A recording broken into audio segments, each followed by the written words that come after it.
Please be seated. The record will show the presence of the jury, the defendant, and counsel. Good morning, ladies and gentlemen. The bailiff is now going to give each of you a copy of the final jury instructions. When each of you has a copy, I will read those instructions to you. When I finish reading the jury instructions, the attorneys will give their closing arguments.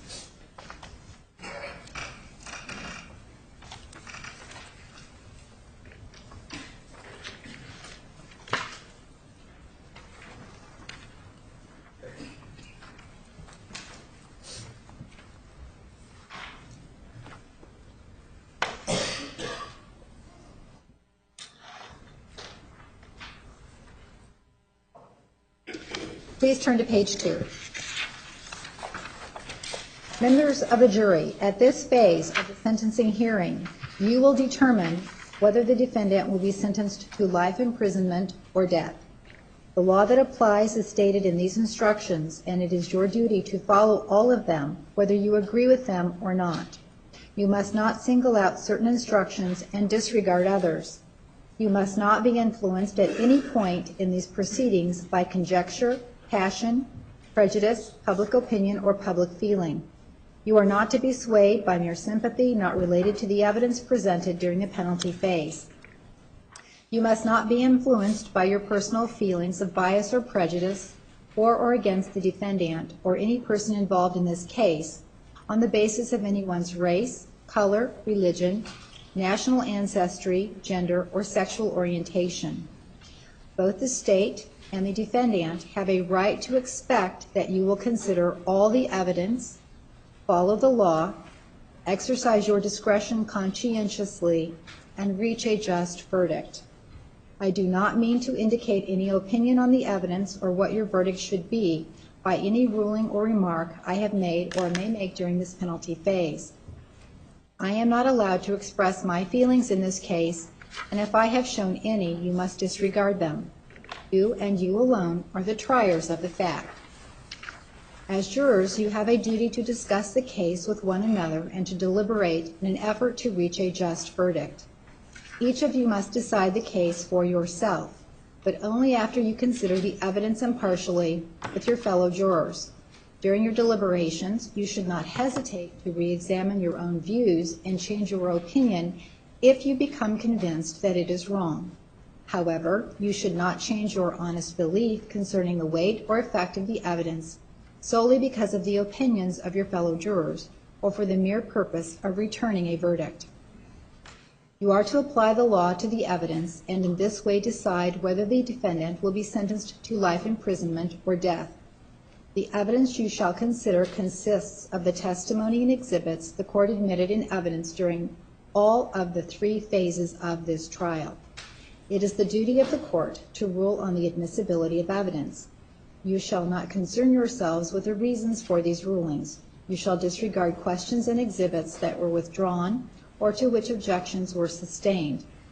Evidence that was admitted for a limited purpose shall not be considered for any other purpose.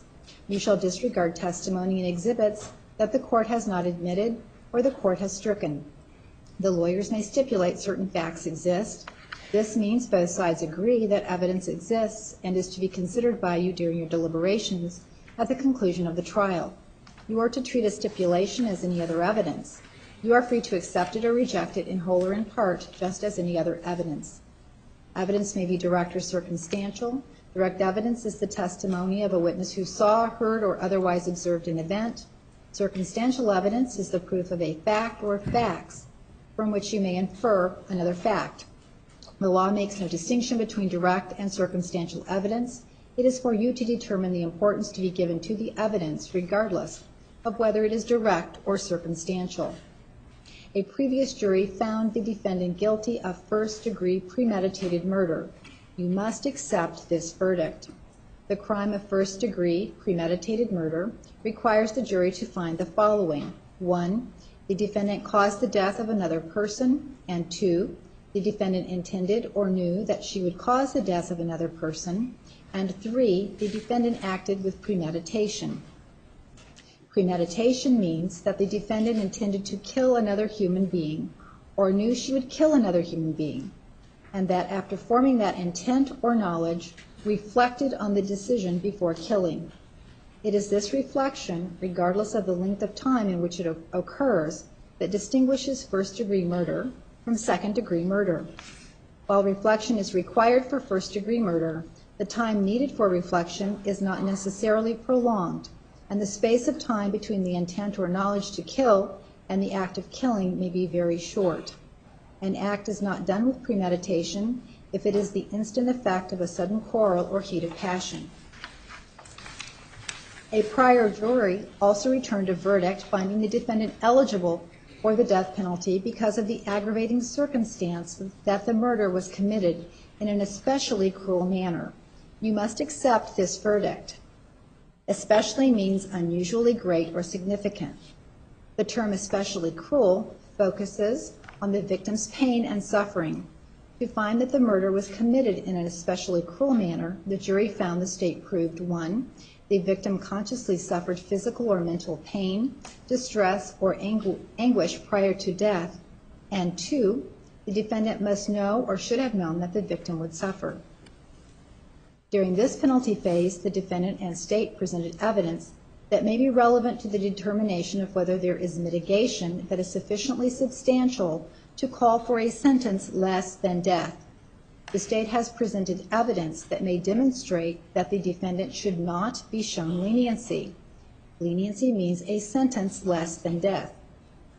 Mitigating circumstances may be found from any evidence presented during any of the phases of the trial. You should consider all of the evidence without regard to which party presented it. Each party is entitled to consideration of the evidence, whether produced by that party or by another party. You are the sole judges of the credibility of the witnesses and what weight is to be given to the testimony of each witness. In considering the testimony of each witness, you may take into account the opportunity and ability of the witness to observe, the witness's memory and manner while testifying, any interest, bias, or prejudice the witness may have, the reasonableness of the testimony of the witness considered in light of all the evidence, and any other factors that bear on credibility and weight. A witness qualified as an expert by education or experience may state opinions on matters in that witness's field of expertise, and may also state reasons for those opinions. Expert opinion testimony should be judged just as any other testimony. You are not bound by it. You may accept it or reject it in whole or in part, and you should give it as much credibility and weight as you think it deserves, considering the witness's qualifications and experience, the reasons given for the opinions, and all of the other evidence in the case. The testimony of a law enforcement officer is not entitled to any greater or lesser importance or believability merely because of the fact that the witness is a law enforcement officer. You are to consider the testimony of a police officer just as you would the testimony of any other witness.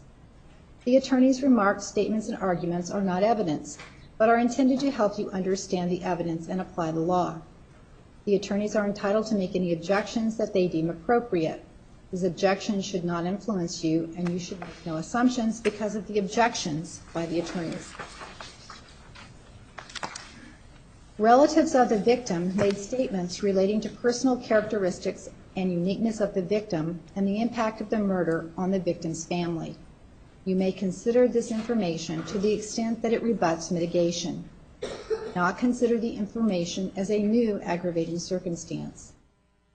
Mitigating circumstances are any factors that are a basis for a life sentence instead of a death sentence, so long as they relate to any sympathetic or other aspect of the defendant's character, propensity, history, or record, or circumstances of the offense. Mitigating circumstances are not an excuse or a justification for the offense, but are factors that, in fairness or mercy, may reduce the defendant's moral culpability. Mitigating circumstances may be offered by the defendant or state, or be apparent from the evidence presented at any phase of these proceedings. You are not required to find that there is a connection between a mitigating circumstance and the crime committed in order to consider the mitigation evidence. Any connection or lack of connection may impact the quality and strength of the mitigation evidence. The fact that defendant has been convicted of first-degree premeditated murder and an aggravating circumstance was found is unrelated to the existence of mitigating circumstances. You must give independent consideration to all of the evidence concerning mitigating circumstances despite the conviction. The circumstances proposed as mitigation by the defendant for your consideration in this case are: 1. Ms. Arias has no prior criminal history. 2. Ms. Arias was just 27 years old when she committed her offense. 3. Ms. Arias is remorseful for her conduct. 4. Ms. Arias suffered both physical and emotional abuse as a child. 5. Ms. Arias suffered both physical and emotional abuse during her relationship with Mr. Alexander. 6. The abusive nature of Ms. Arias' relationship with Mr. Alexander caused Ms. Arias to suffer extreme emotional stress at the time of the incident. 7.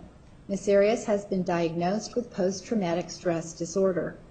8. Ms. Arias has been diagnosed with borderline personality disorder. 9. Ms. Arias' psychological makeup impaired her ability to cope with the tumultuous relationship she had with Mr. Alexander. The defendant's age may be a mitigating circumstance. Age is not limited solely to chronological age. You may also consider, but are not limited to considering, the defendant's level of intelligence, maturity, ability to be manipulated by others, involvement in the crime, and past experience when determining whether this mitigating circumstance exists. If any juror finds by a preponderance of the evidence that the defendant's age was a mitigating circumstance, then that juror shall consider the defendant's age when determining whether to sentence the defendant to life imprisonment or death. The effect you give to any mitigation is left to your sound discretion in determining whether there are mitigating circumstances sufficiently substantial to call for leniency. You are not limited to these proposed mitigating circumstances in considering the appropriate sentence. You also may consider anything related to the defendant's character, propensity, history or record, or circumstances of the offense. The defendant is not required to testify or make any statement, and you are precluded from drawing an inference against her should she decide not to testify or make a statement. The decision on whether or not to testify or make a statement is left to the defendant acting with the advice of her attorneys. You must not let this choice affect your deliberations in any way. The state may submit evidence to rebut mitigation evidence. You may individually consider rebuttal evidence in determining the existence of a mitigating circumstance or in assessing the significance of that mitigating evidence. You shall not consider rebuttal evidence as aggravation. You must decide the appropriate sentence based on the facts of the case and by applying these jury instructions. You must not consider the financial cost of any possible punishment when deciding whether to sentence the defendant to life in prison or death. You do not need to unanimously agree on a particular mitigating circumstance. Each one of you must decide individually whether any mitigating circumstance exists. You are not limited to the mitigating circumstances offered by the defendant. You must also consider any other information that you find is relevant in determining whether to impose a life sentence, so long as it relates to an aspect of the defendant's background, character, propensities, record, or circumstances of the offense. The defendant bears the burden of proving the existence of any mitigating circumstance that the defendant offers by a preponderance of the evidence. That is, although the defendant must not prove its existence beyond a reasonable doubt, the defendant must convince you by the evidence presented that it is more probably true than not true that such a mitigating circumstance exists. In proving a mitigating circumstance, the defendant may rely on any evidence already presented and is not required to present additional evidence. You individually determine whether mitigation exists. In light of the aggravating circumstance previously found, you must then individually determine if the total of the mitigation is sufficiently substantial to call for leniency. Sufficiently substantial to call for leniency means that mitigation must be of such quality or value that it is adequate, in the opinion of an individual juror, to persuade that juror to vote for a sentence of life in prison. Even if a juror believes that the aggravating and mitigating circumstances are of the same quality or value, that juror is not required to vote for a sentence of death and may instead vote for a sentence of life in prison. A juror may find mitigation and impose a life sentence even if the defendant does not present any mitigation evidence. A mitigating factor that motivates one juror to vote for a sentence of life in prison may be evaluated by another juror as not having been proved, or, if proved, as not significant to the assessment of the appropriate penalty. In other words, each of you must determine whether, in your individual assessment, the mitigation is of such quality or value that it warrants leniency in this case. The law does not presume what is the appropriate sentence. The defendant does not have the burden of proving that life is the appropriate sentence. The state does not have the burden of proving that death is the appropriate sentence. It is for you as jurors to decide whether you individually believe what you individually believe is the appropriate sentence. In reaching a reasoned moral judgment about what sentence is justified and appropriate, you must decide how compelling or persuasive the totality of the mitigating factor is when compared against the totality of the aggravating factors and the facts and circumstances of the case. This assessment is not a mathematical one, but instead must be made in light of each juror's individual qualitative evaluation of the facts of the case, the severity of the aggravating factor, and the quality of the mitigating factors found by each juror. If you unanimously agree there is mitigation sufficiently substantial to call for leniency, then you shall return a verdict of life. If you unanimously agree there is no mitigation, or the mitigation is not sufficiently substantial to call for leniency, then you shall return a verdict of death. If you unanimously find the defendant should be sentenced to life imprisonment, the judge will sentence the defendant to either life imprisonment without the possibility of release, or life imprisonment with the possibility of release after 25 years. Life without the possibility of release from prison means exactly what it says. The sentence of life without the possibility of release from prison means the defendant will never be eligible to be released from prison for any reason for the rest of the defendant's life. At the current time, there is no procedure for granting parole if the defendant is sentenced to life with the possibility of release from prison after 25 years. Your decision is not a recommendation. Your decision is binding. If you unanimously find that the defendant should be sentenced to life imprisonment, your foreperson shall sign the verdict form indicating your decision. If you unanimously find that the defendant should be sentenced to death, your foreperson shall sign the verdict form indicating your decision. If you can't unanimously agree on the appropriate sentence, your foreperson shall tell the judge. All right, ladies and gentlemen, there is one additional instruction. It's called the closing instruction. I will read that to you, as well as the verdict form, after the attorneys have completed their closing arguments. Mr. Noonan. Thank you, Your Honor.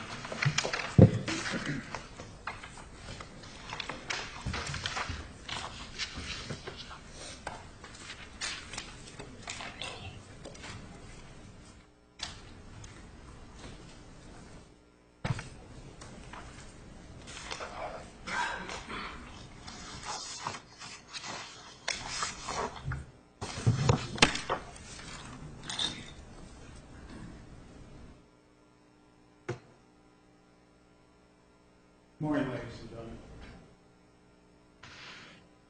Several weeks ago, I stood before you and delivered Ms. Arias' opening statement in this case.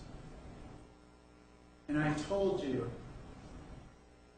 that more than anything, the story of the relationship that Travis Alexander and Jodi Arias shared for nearly 2 years was a tale of infinite sadness. In Exhibit 432,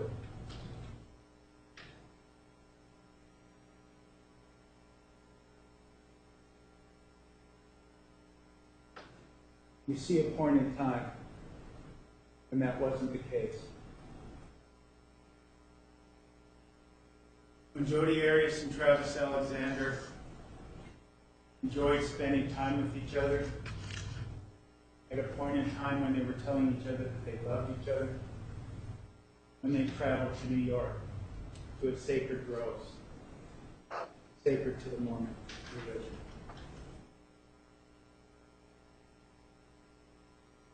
But I told you that the tale of this relationship was a tale of infinite sadness, not because of moments like this,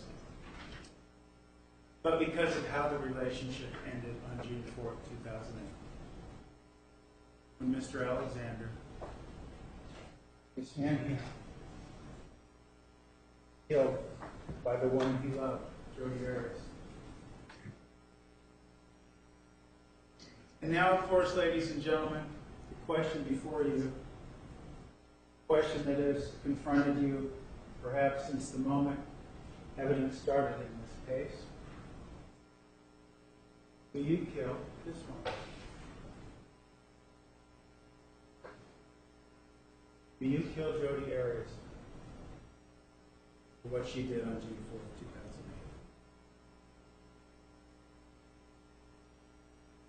2008? Obviously, as you look at this tale and as you've heard the evidence, you probably have a pretty good understanding that there really can be no happy ending to this sad tale. No verdict can change the course of time. Go back to a place where Mr. Alexander did invite Miss Arias over to his home for a sexual rendezvous in June of 2008. And sadness permeates this case, doesn't it? These two young people happy turned so tragic. And we heard about the tragedy, how that affected certain people. You heard from Mr. Alexander's sister, Nisha Sorensen. She told you how if Travis were here, his love would fill the room. You heard from Travis Alexander's brother, Stephen, who told you that in 2008, Mr. Alexander's goals were to love more and act with more compassion.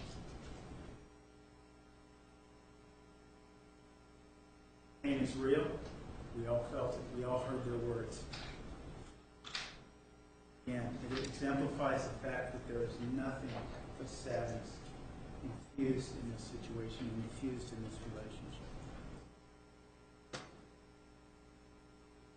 The difficulty for you, and each and every one of you that wind up deliberating, goes back to something that we talked about even before you were selected as jurors. Remember, we talked about one of the things that was just read to you. We talked about how the fact that Miss Arias, her conviction for first-degree murder, and the fact that a prior jury found that that murder happened in a cruel manner was the reason Miss Arias is eligible for the death penalty, not the reason she is to get it. That you and each and every one of you discussed with all the parties how if you were a juror, you would have to put your emotions aside and make the kind of moral, reasoned judgment based on the evidence that's presented to you during the course of these proceedings. So, ladies and gentlemen, as your jury instructions indicate, the point of this is simple. That while the sadness that you heard during the victim impact statements, powerful, that is not part of your verdict. You see, your jury instructions, if we look at page 7 of your jury instructions, ladies and gentlemen.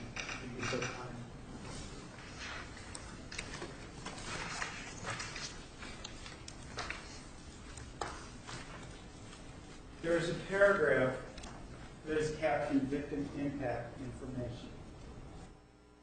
The last two sentences say you may consider this information to the extent that it rebuts mitigation.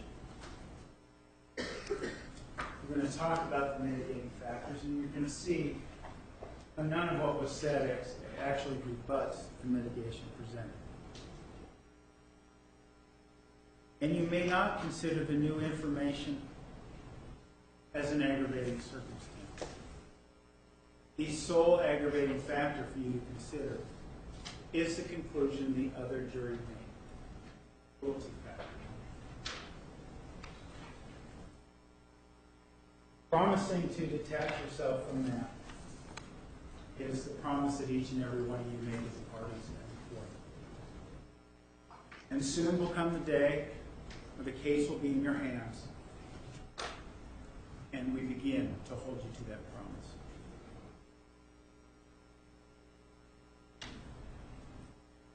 Of course, in some ways, the choice before you is simple, right? Life or death. You'll get a verdict form in the jury room, and it will simply say life sentence or death.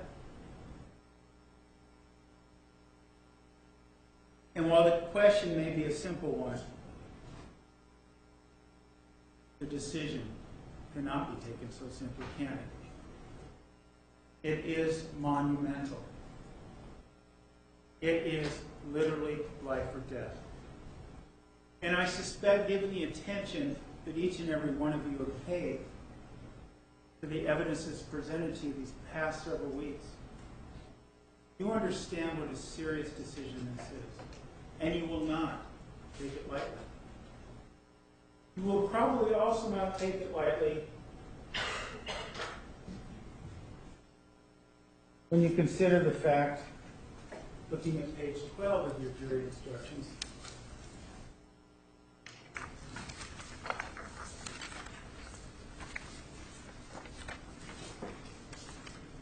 and it says in the last paragraph, your decision is not a recommendation. Your decision is binding. Binding.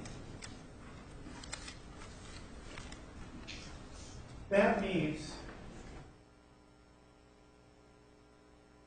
that's what it says.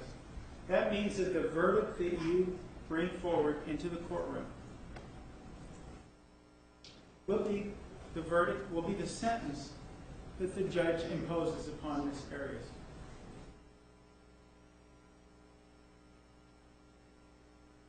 It is not a recommendation which the judge can change. It is that serious.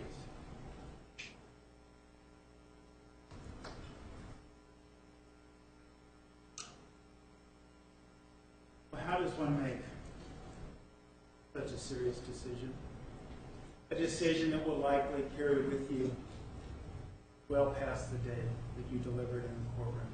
You've invested months of your lives listening to this evidence, and you've been attentive, and like I said earlier, I don't think it is something that you will take lightly, or I don't think it's something that you will leave with you in the courtroom once you deliver the verdict. The silver lining to your job, if there can be a silver lining in such a situation, is that the law seems to account for the monumental nature of the task before you. The fact that it's the kind of thing that you will take with you outside this courtroom. It does that, first of all, in a unique way. In a way that's different from a lot of juries function, how a lot of juries function. And you heard about it several times during the jury instruction. That it allows you and each and every one of you as an individual to make the determination as to what sentence you believe is appropriate. What is your own moral assessment, your own moral judgment about what the right verdict is? You and each and every one of you have the right to have that verdict carried into the courtroom.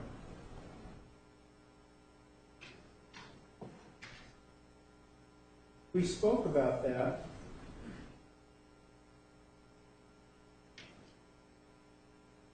On several different occasions during the jury selection process. And if I could draw your attention to page 3 of your jury instructions.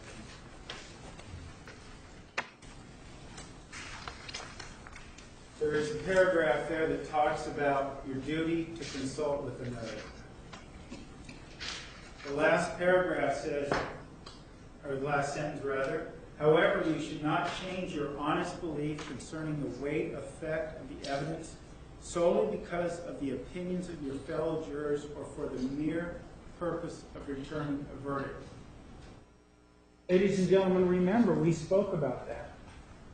We spoke way back in jury selection about respecting others and their right to have their opinion and how they came to it. And their right to deliver their personal moral assessment into this courtroom.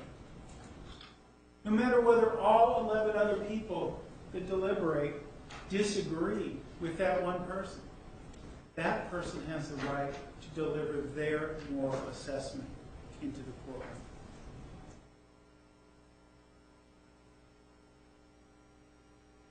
Now, ladies and gentlemen, another way that the law accounts for this intensely important, monumental decision you must make is it allows you and each and every one of you to not be limited by the mitigation that Ms. Arias has offered to you. And we'll talk about that in a minute. But one of the things you heard in your jury instructions was that you could consider anything that you have heard in the course of the proceedings, whether it's been specifically offered to you or not, as a mitigating factor.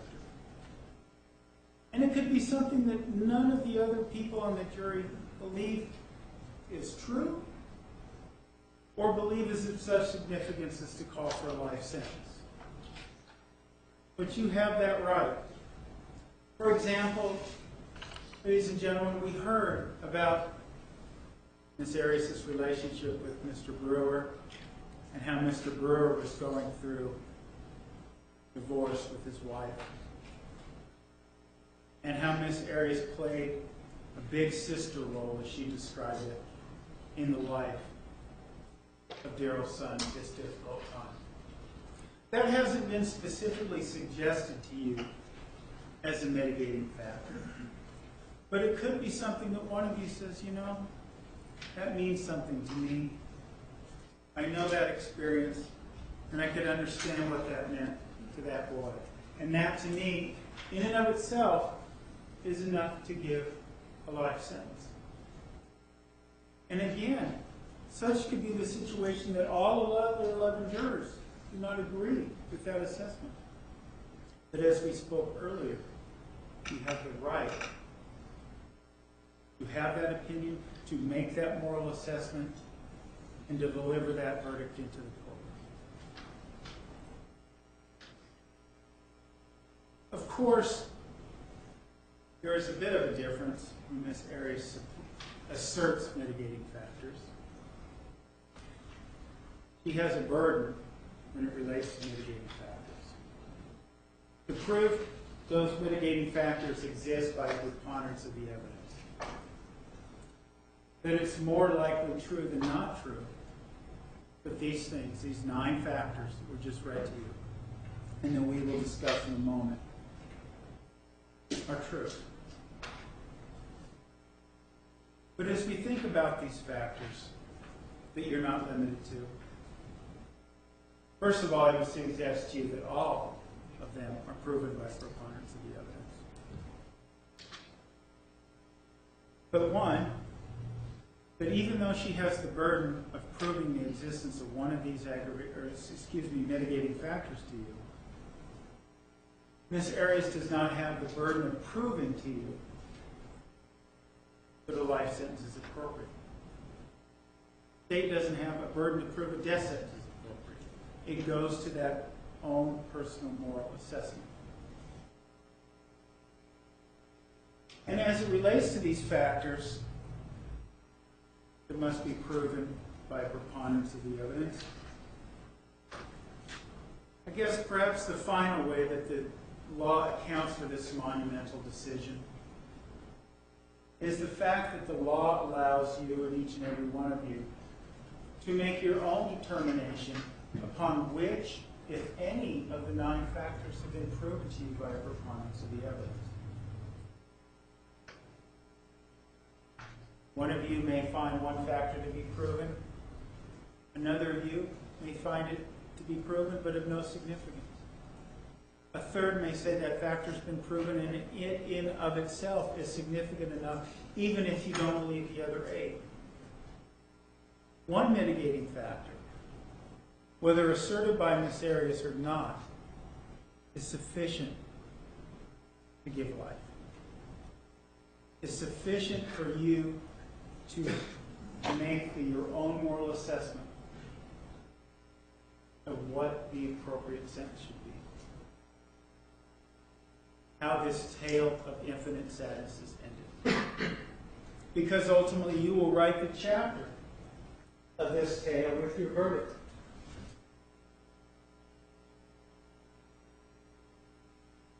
Do we get to a situation where both of the people in that picture die?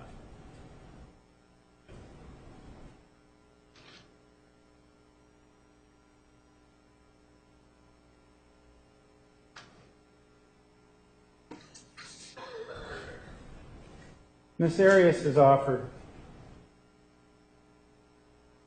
9 mitigating factors to you that suggest that should not happen. As I said moments ago,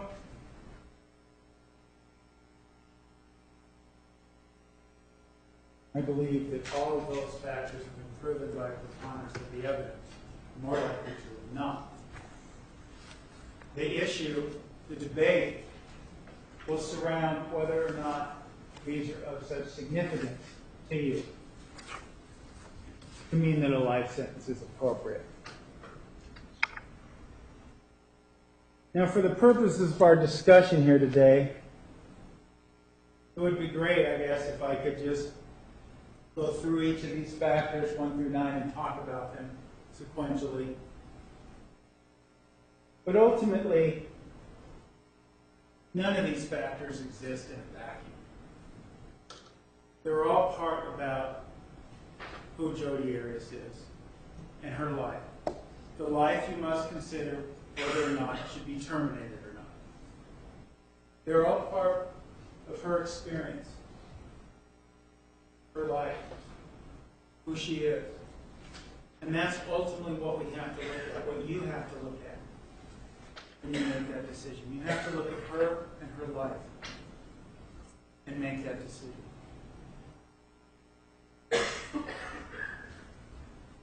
Factor number 1 is that Miss Arias has no prior criminal history. You heard that from a couple of witnesses. 2 most prominently, one from Detective Flores, state's lead detective in the case, and another from Nate Mendez. He was in the sheriff's office in Siskiyou County, Puerto Rico, California. And he did a check on Miss Arias as well. And both those individuals say, no, Miss Arias has no prior criminal history.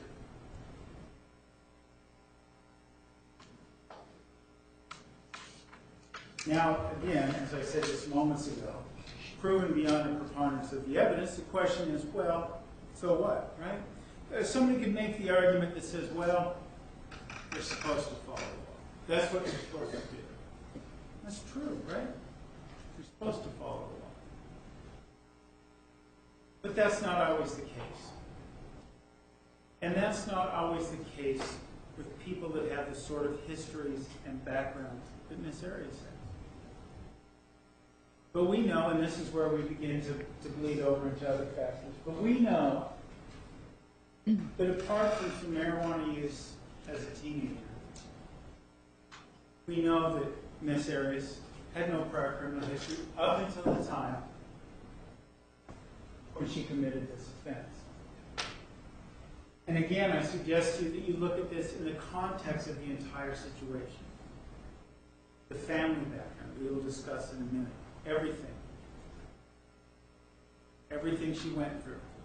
And we heard about her mother using marijuana before Jodi was born while she was pregnant with Jodi. All those things, she was able to keep it together and not have a criminal history. And I do think that you should place some significance in that as it relates to this entire picture.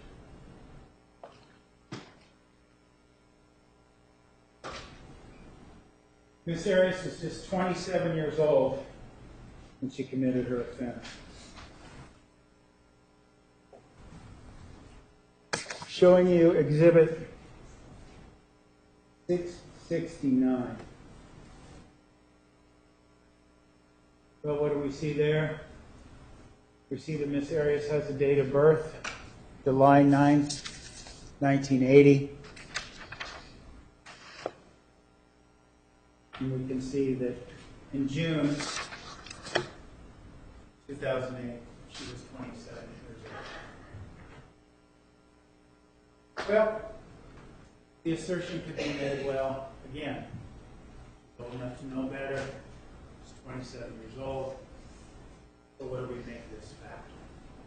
What do we make this girl being 27 years old when this happened? Well, ladies and gentlemen, there's a saying goes, age is just a number, right? Well, the law talks about that as well. The law talks about age, not just in terms of the number, not just in terms of so what, she should know better. But your jury instructions tell you a very specific thing. Perhaps maybe in its specificity, a very broad thing. That age is not limited solely to chronological age. You may consider, but are not limited to considering, the defendant's level of intelligence, her maturity, and her ability to be manipulated by others, involvement in the crime, and past experience when determined whether this mitigating factor exists. That's a mouthful, isn't it? It basically means that under the law, you are to consider all her experiences, who she is, when determining how this number, this age of 27, plays a role in your verdict. Of course, this factor, who she is, as described by this law, really opens us up to everything that we've been talking about throughout this entire trial, doesn't it?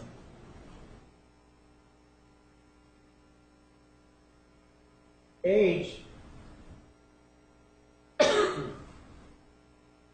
takes us back to a real specific point in time, at least as it relates to Miss Arias' experiences as a human being. Was born, as we just said, on July 9th, 1980. What does that mean? Well, we heard about how the day of her birth, that in essence, the cards were stacked against Miss Arias. Who do we hear that from? We heard that from the state's own hand-selected psychologist, Dr. Jodi Arias. Dr. DeMarte diagnosed Miss Arias as having borderline personality disorder. And she talked about the causation of that disorder, that mental illness. She talked about it. Remember, her and I talked about what the leading theory was. How these personality disorders, these mental illnesses, how they are developed. And she told you that the leading theory related to borderline personality and all personality disorders is that a person who has a personality disorder, who develops a personality disorder, has a brain that's different than the ones you or I have. It is a brain that differs in the sense that it is born with a vulnerability. The brain has a vulnerability in the limbic system to personality disorders. The brain has a vulnerability to these disorders in a biological sense, right? Nothing anyone can do about the formulation of the brain when they're born. But Dr. DeMarte also talked about how does that give rise to mental illness? How does that create this borderline personality disorder?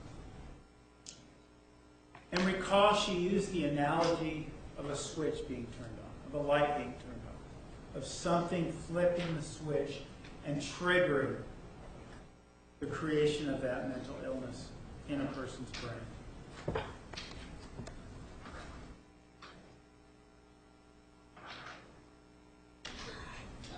She talked about what that was, what that switch was, right?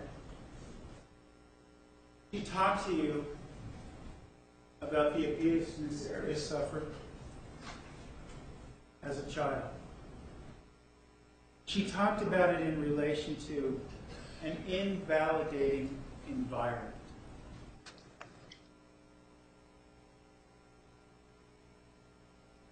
She gave an example of an invalidating environment, a generic one, and how that impacted individuals. She talked about how a person who develops or grows up in an invalidating environment might scrape their knee. Remember, she told that story and run to their parents. Talk about the pain, how bad they felt. And the parents would say, oh, it's not that bad, it doesn't hurt. And then it creates an invalidating environment. But that it was so much more than one occasion. So much more than one occasion of this happening. It was a constant pattern, as Dr. DeMarte described. And she talked about the many different things in Jodi Arias' life that gave rise, that created this invalidating environment. She talked about how Miss Arias was abused as a child. She talked about the beatings that her mother would give her with a spoon. She talked about how her mother would grab her nails, sink it into Jodi's young arm. You heard Jodi talk about the emotional impact of those things. Because it was her mother who was doing it. The mother who was supposed to care for her was abusing her.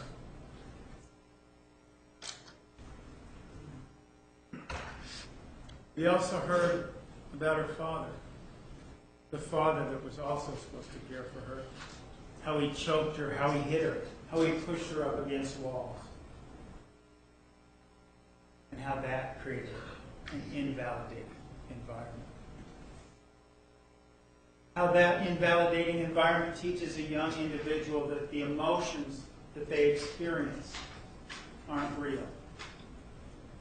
That they're supposed to look around and check, see how they're supposed to feel. Of course, you heard about a couple other events in Miss Arias' life that Dr. DeMarte talked about that could give rise, that could have triggered such an invalidating environment. We talked about Miss Arias being attacked. The 2-year-old Miss Arias being attacked in a sexual manner. And the 12-year-old Jodi walking on the street, having a knife held to her throat, believing that she was going to be sexually assaulted. All these things, ladies and gentlemen, created an invalidating environment.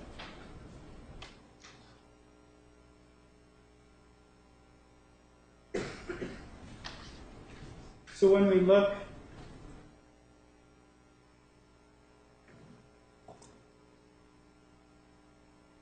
at this factor, we can see that it is more than just the number. And while Miss Arias showed signs of intelligence in her testing, above average intelligence, we also know that this borderline personality disorder that manifested itself on her at a young age. Remember, we talked about, Dr. DeMarte talked about how you had to see signs of it in adolescence. And how after all these experiences, again, going back to the sadness of this situation, Miss Arias, as a teenager, was using marijuana and contemplating suicide. Thank you, ladies and gentlemen.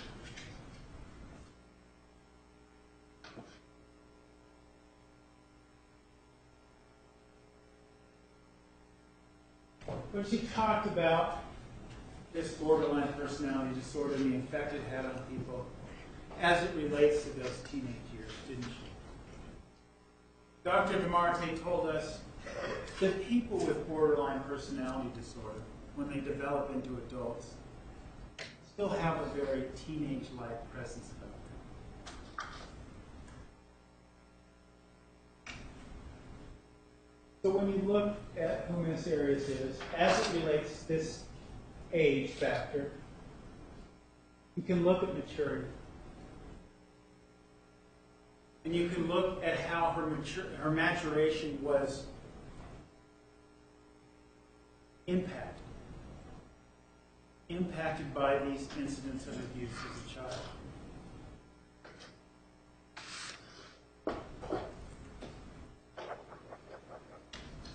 And we have the ability to be manipulated by others.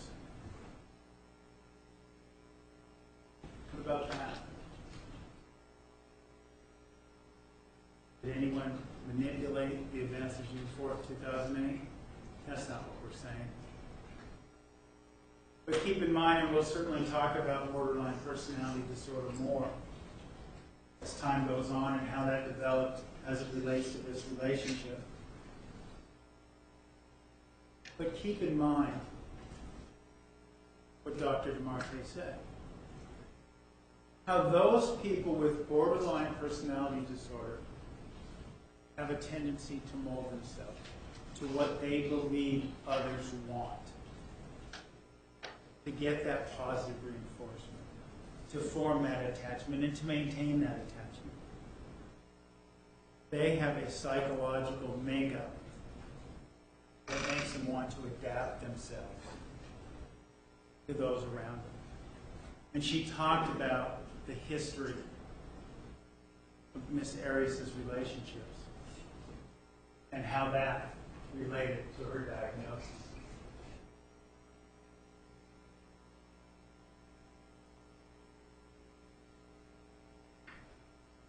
So, ladies and gentlemen, when we talk about age,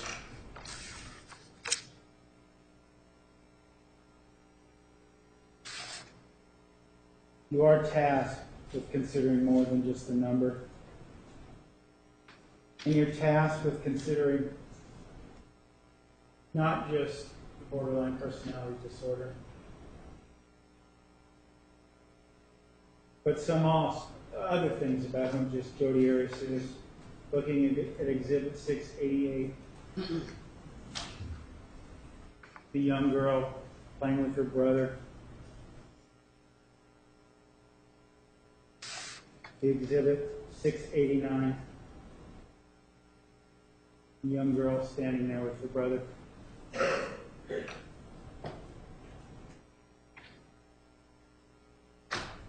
And Exhibit 690.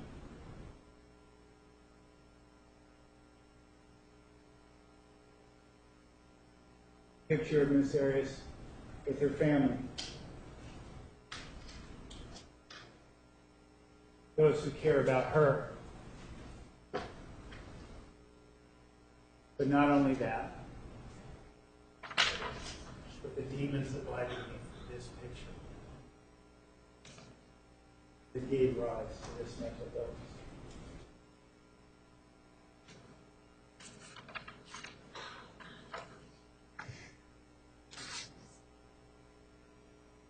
Now, as I said, I couldn't speak about these sequentially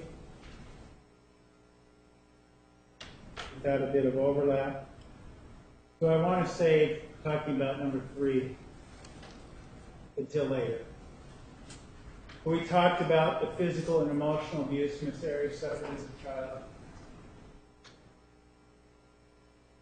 And I think that has been proven to you by a preponderance of the evidence by several people. Dr. Geffner, who talked about its impact in other ways. Dr. DeMarte, who relied upon that impact when making her mental illness diagnosis of borderline personality disorder, as well as Miss Arias herself, talked about this abuse and talked about the impact. I want to skip ahead because we've been talking about its origins. I want to skip ahead to borderline personality disorder and talking about that. Because one of the things that Dr. DeMarte talked about was how that this mental illness, this personality disorder that is created, if you will, for lack of a better word, that is part of an individual in their teenage years, how it manifests itself. And she talked about how it manifested itself in Miss Arias' relationships. We heard about those relationships. We heard how Miss Arias had significant relationships with an individual named Jodi Arias, an individual named Matt McCartney, and an individual named Daryl Brewer. All before she met Travis Alexander.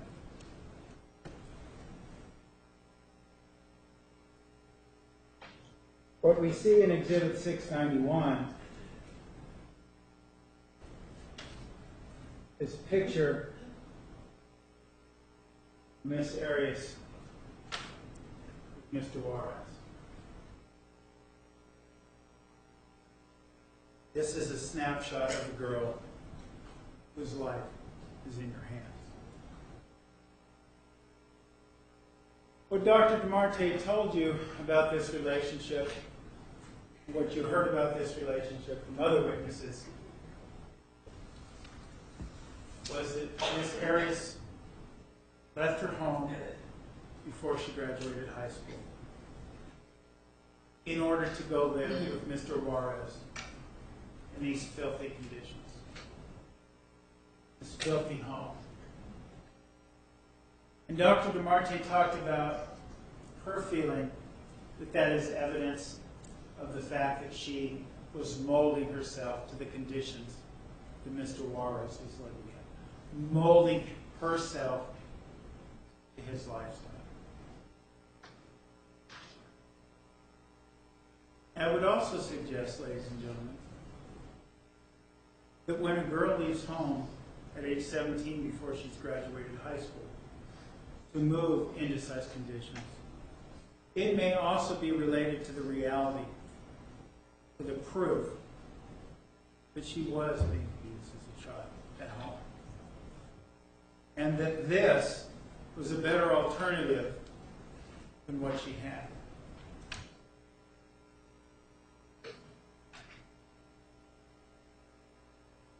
Ladies and gentlemen, we talked about this relationship with Mr. Juarez and how it went on.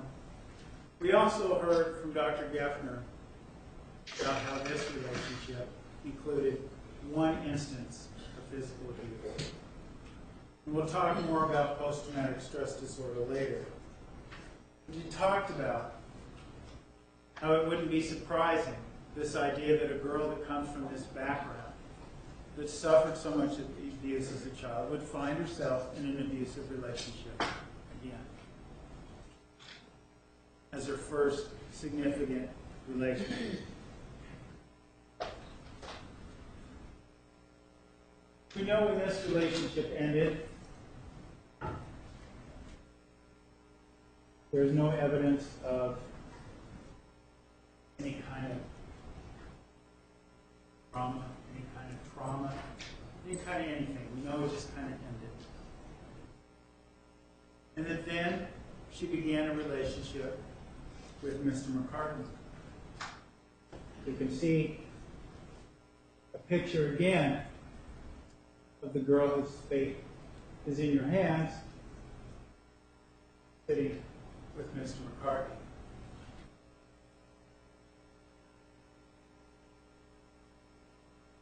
What do we know about this relationship? Well, we know that, as Dr. Geffner described for us, there's no evidence of abuse in this relationship. But it lasted for some time.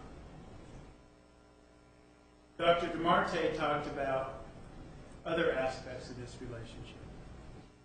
She talked about how, once again, in her opinion, Miss Arias was molding her behavior to accommodate the lifestyle and what she believed the desires of Mr. McCartney were. It was more of a vagabond lifestyle, more of a hippie lifestyle, living in a tent, things of that nature. She talked about Miss Arias adapting herself to that. What do we know about this relationship? The end of this relationship. There was talk of this infidelity. And how Miss Arias at the time went up and talked to the girl, Miss Bianca, about what was going on, learned what was going on, came back, talked to Mr. McCartney, and afterwards they remained friends.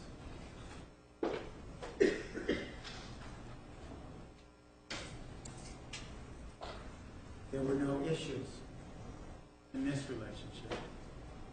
It ended in harmony and friendship.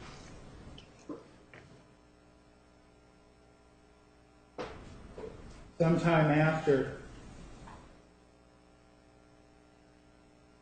the end of her relationship with Mr. McCartney, you heard, as evidenced by the photograph in 696, Exhibit 696,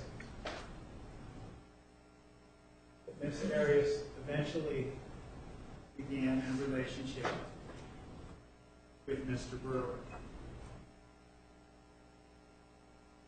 You recall the discussion about how he was much older than her, nearly 20 years. Oh, he had a son, Jack, rising out of that marriage.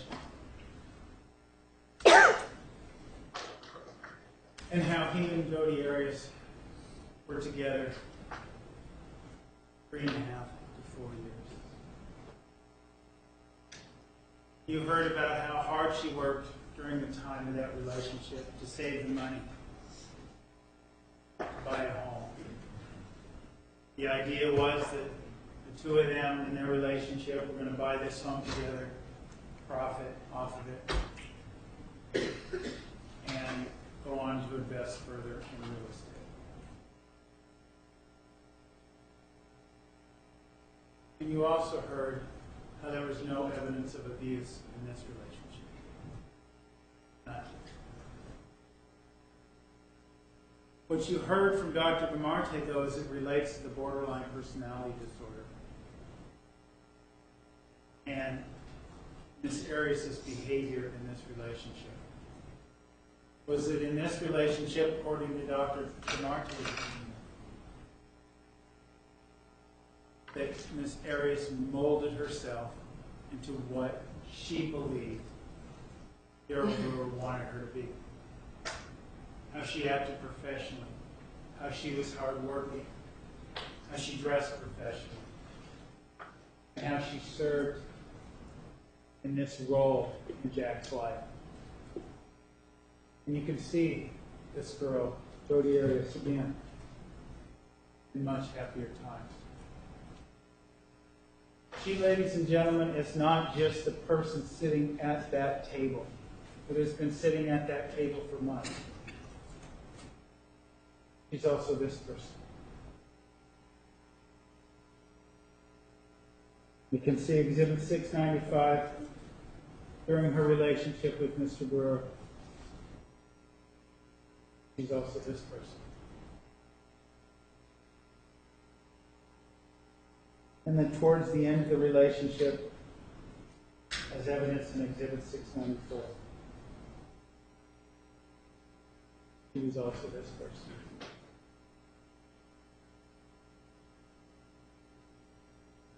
They look pretty happy, don't they?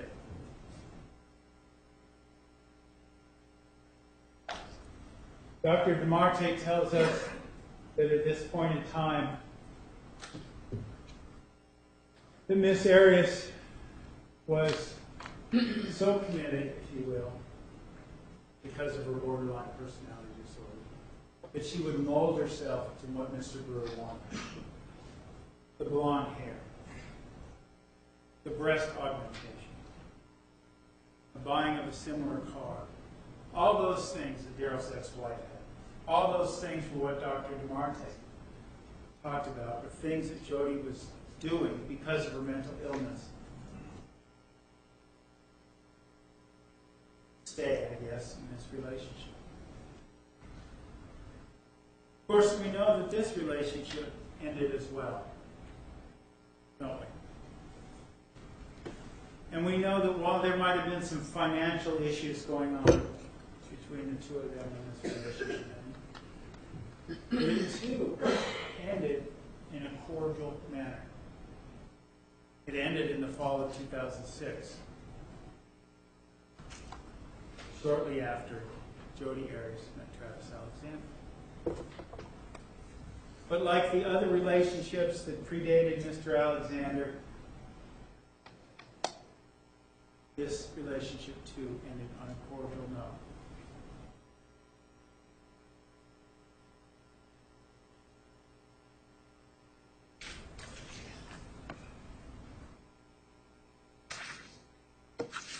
Are you taking it? All right, ladies and gentlemen, we're going to take a 10-minute recess. 10 minutes, please. Remember the admonition. You are excused. All right, adjourned.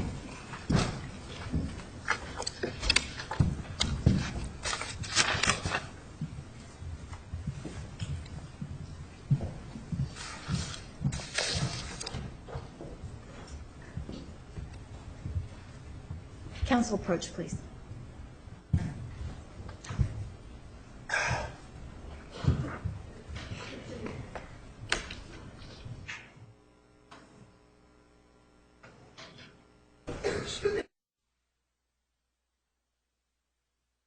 Relationships that preceded Jodi's relationship with Travis Alexander. We talked about how that final relationship, the relationship with Daryl Brewer, was coming to an end around the fall of 2006. Of course, we also know from having heard the evidence that something else happened in the fall of 2006, September of 2006. That was the day that Travis Alexander walked across the lobby of the MGM Grand Hotel and introduced himself to Jodi Arias. She was in her mid-20s at the time. And of course, just from looking at Jodi, we talked about with the experts, he wouldn't have known that he was introducing himself to a mentally ill woman. Of course, a relationship is always about two participants, isn't it? Not just about Jodi, it's about Travis Alexander as well.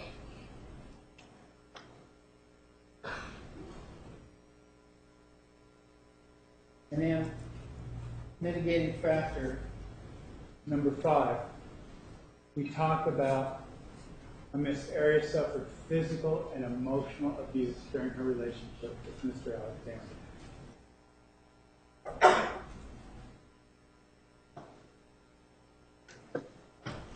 said earlier that there might be little dispute about these factors, mitigating factors I put before you. But I do suspect there'll be some dispute about this, at least as it relates to physical abuse. Because remember, Dr. DeMarte told us she believed it didn't exist.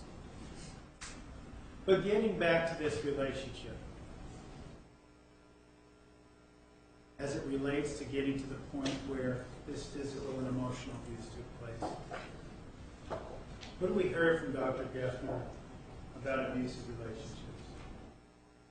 About people that find themselves in abusive relationships, regardless of which side of the equation they're on, are those that come from abusive backgrounds.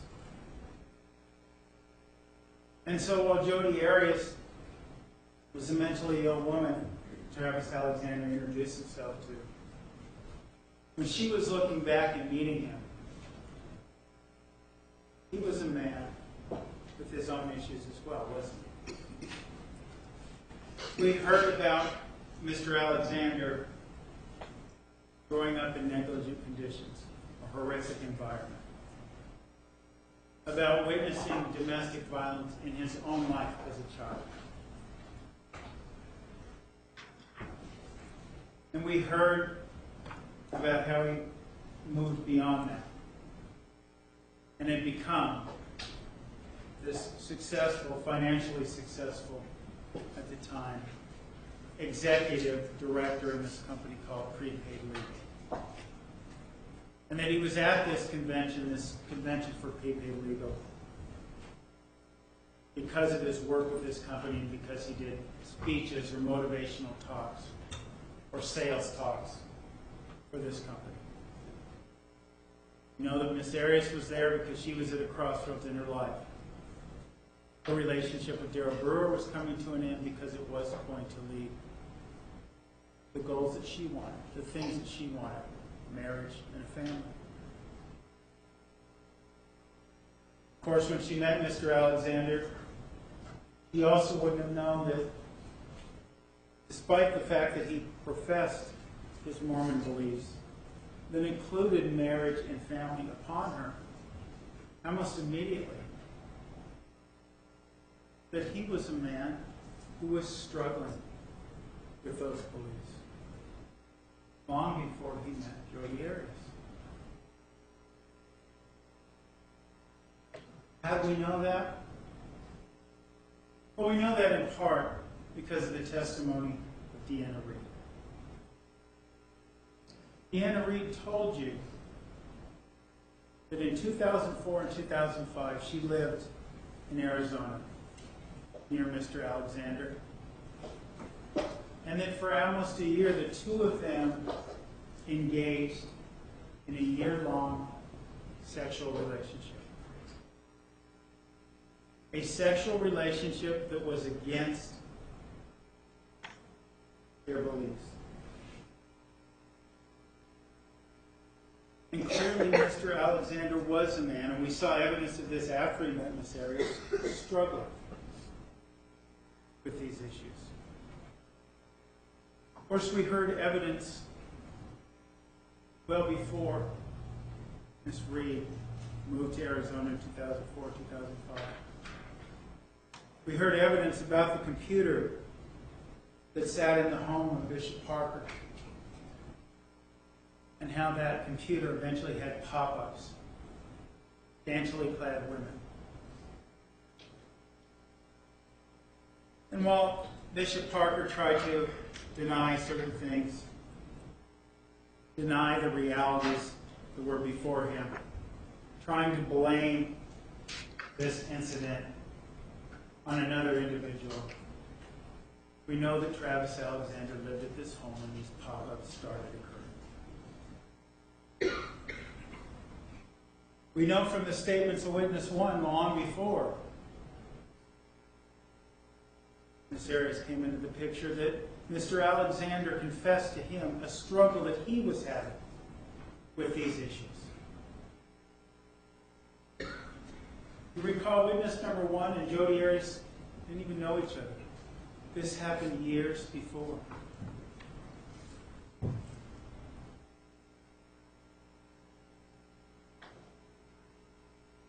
We know he was struggling.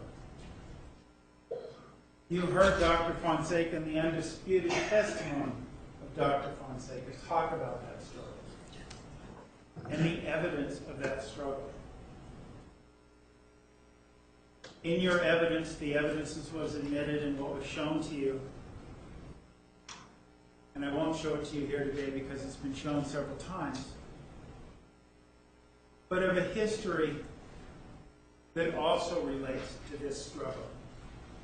Not just with Deanna Reed, not just with the pornography or pop-ups that were on the computer in Bishop Parker's home, but with other struggles that predated Jodi Arias coming into his life.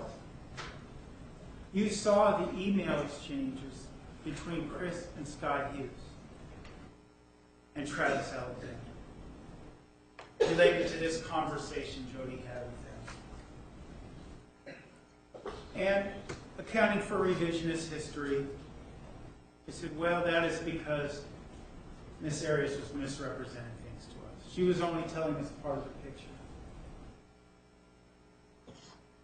But that's not what those emails reveal. As Dr. Fonseca told you, those emails reveal a pattern of conduct that was beginning long before Miss Arias came into Travis Alexander's life. You heard Dr. Fonseca talk about the struggle with Travis and the T-Dog, and how Sky Hughes would say things like, that's not Travis, that's the T-Dog. How the T-Dog was gutting women. And that was the terms of his good friends. Unrelated to Jodi. Chris Hughes saying things in that email like, I thought Jodi was just going to be another one of your victims. Travis himself talking or referring to a girl who he encountered before Jodi Arias, saying he was a bit of a sociopath at that point.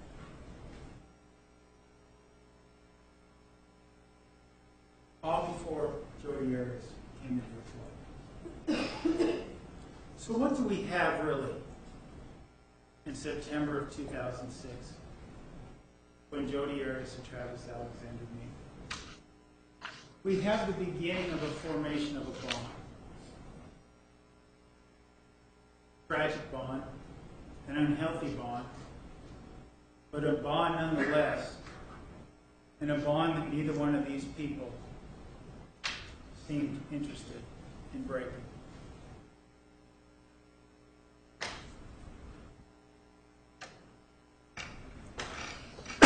We know as this relationship progressed, the idea of the secretive nature of this relationship became apparent early on. Remember, Dr. Fonseca taught you about a story, about a time that Travis had invited Jodi over to the home of Chris and Sky Hughes. Mr. Alexander was going to come be over there. And how he came into the home a couple hours late. Jodi didn't know a lot of the people in this room. And he walked around and he threw money down on the table. And he didn't acknowledge her. Didn't acknowledge her in front of these people for a long time.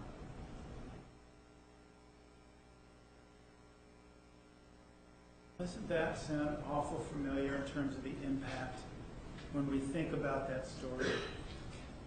Versus an example related to borderline personality that Dr. DeMarte told us about. Remember, she told us about how people with borderline personality learn to not trust their emotions. And when they come into a room and they see people reacting, or they see something and they have a reaction to it, they look towards others to see how they're reacting to what happened or to this individual. Because they can't trust their emotions, their identity isn't fully formed. Doesn't that sound a lot like the situation Jodi Arias found herself in the fall of 2006 at that party? She'd come to see this man who she was interested in, who professed family values, marital values of the Mormon Church,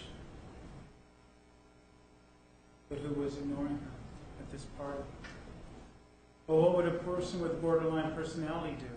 Look around and see how these people reacted to this individual. Of course, Dr. Fonseca described, there was a great deal of admiration. He was making all this money. He was coming in.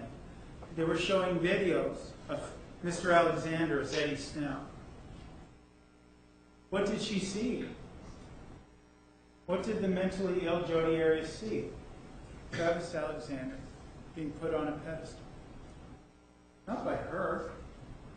She couldn't trust her own emotions in that regard, but by others.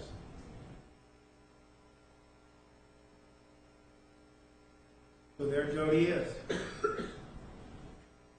based on her mental illness in the company of a man who could do no wrong, the company of a man who everyone admired, who everyone thought was great. So what's she to do? I think he's great. We heard about the sexual behavior that happened subsequent to that initial meeting in those times, and how that they would have sexual encounters throughout the relationship. And Dr. DeMarte told you how this relationship progressed. She saw evidence of the borderline personality disorder. One of the ways that Dr. DeMarte saw evidence of borderline personality disorder in Jodi in this relationship is reflected in Exhibit 699.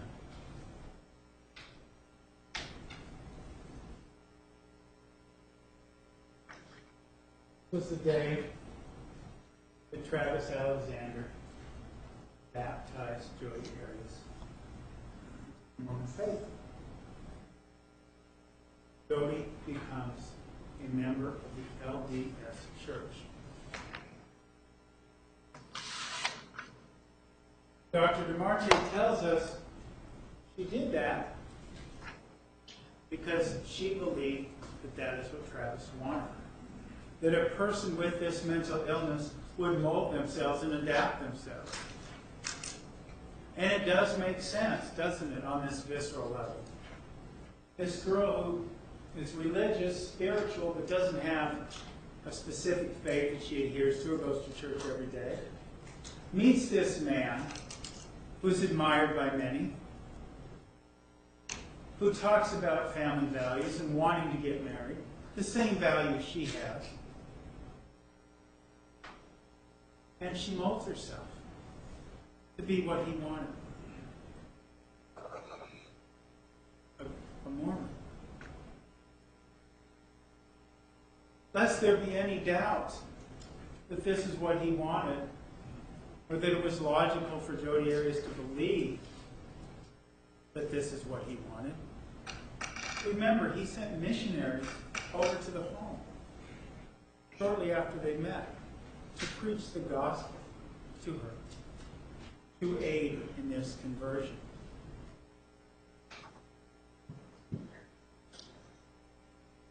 Of course, the image of Travis Alexander that we see here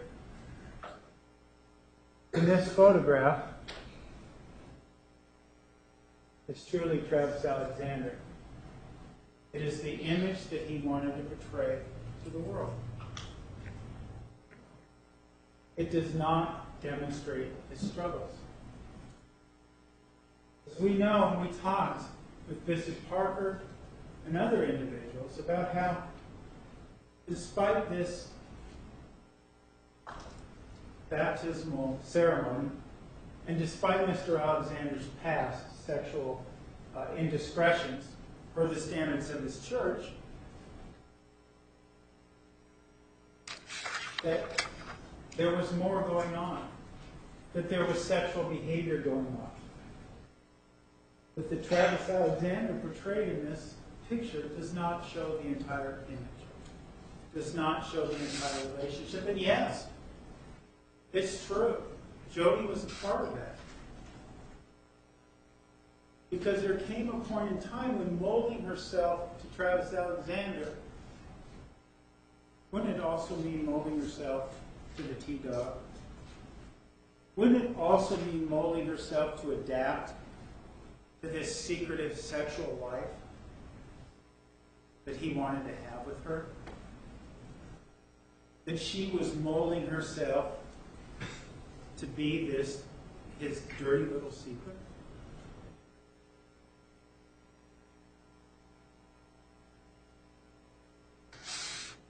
Well, what about this relationship as it moves on? Moves on to the point in time,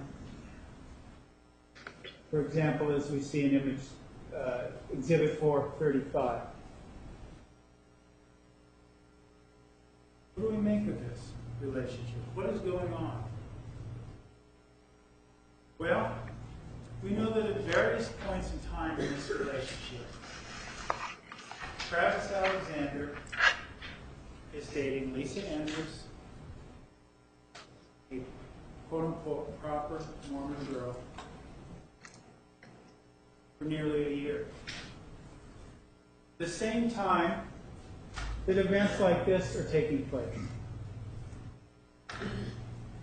The trips to Havasupai, this reflects another trip, but the trips to Havasupai, the dating, the late night rendezvous, the sexual behavior is all going on behind the back of Lisa Andrews. Remember her email. She suspected some of these things might be going on, but she wasn't sure. She suspected Jodi Arias might be on that trip to Havasupai, but she wasn't sure.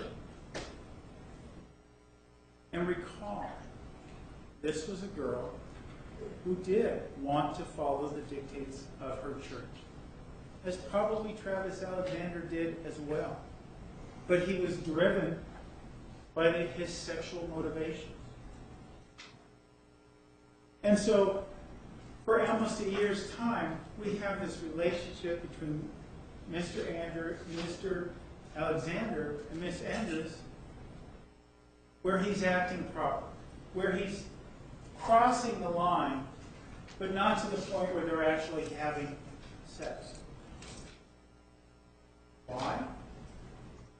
Well, he has Jodi for that, right? He has Jodi as a sexual outlet. Jodi can help quench his sexual desires. Jodi can do that. There might have been times when Jodi wasn't around and he impinged upon Lisa Andrews, talking about touching her butt. We're talking about times when Travis asked Lisa Andrews to seduce him. But he could resist, right? Because he could go to Jodi Arias. There was a secret life going on. And that's also true with Mimi Hong, isn't it? How they went on dates. She and Travis went on dates. And he was a perfect gentleman.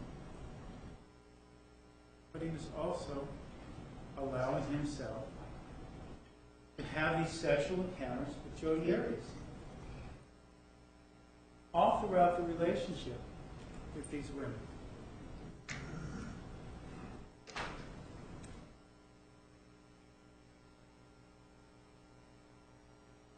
Dr. Geffner talked about this behavior and this behavior alone as it relates to manipulation.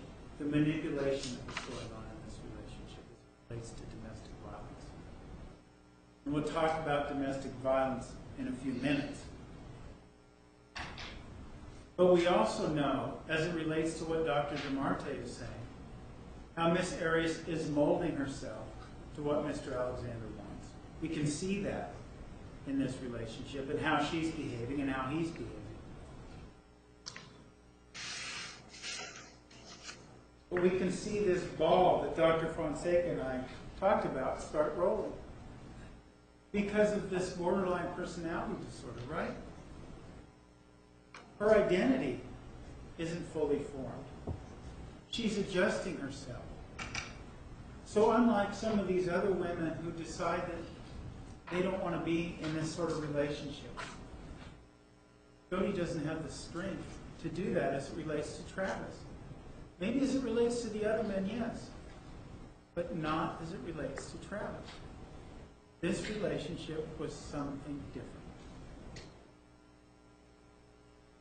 Her identity was being squashed. And you saw evidence of emotional abuse, didn't you? You saw evidence of that identity being squashed throughout the course of this relationship in several ways. He calls her a whore. He calls her a slut. He calls her a three-hole wonder. He calls her a corrupted carcass. He called her soulless.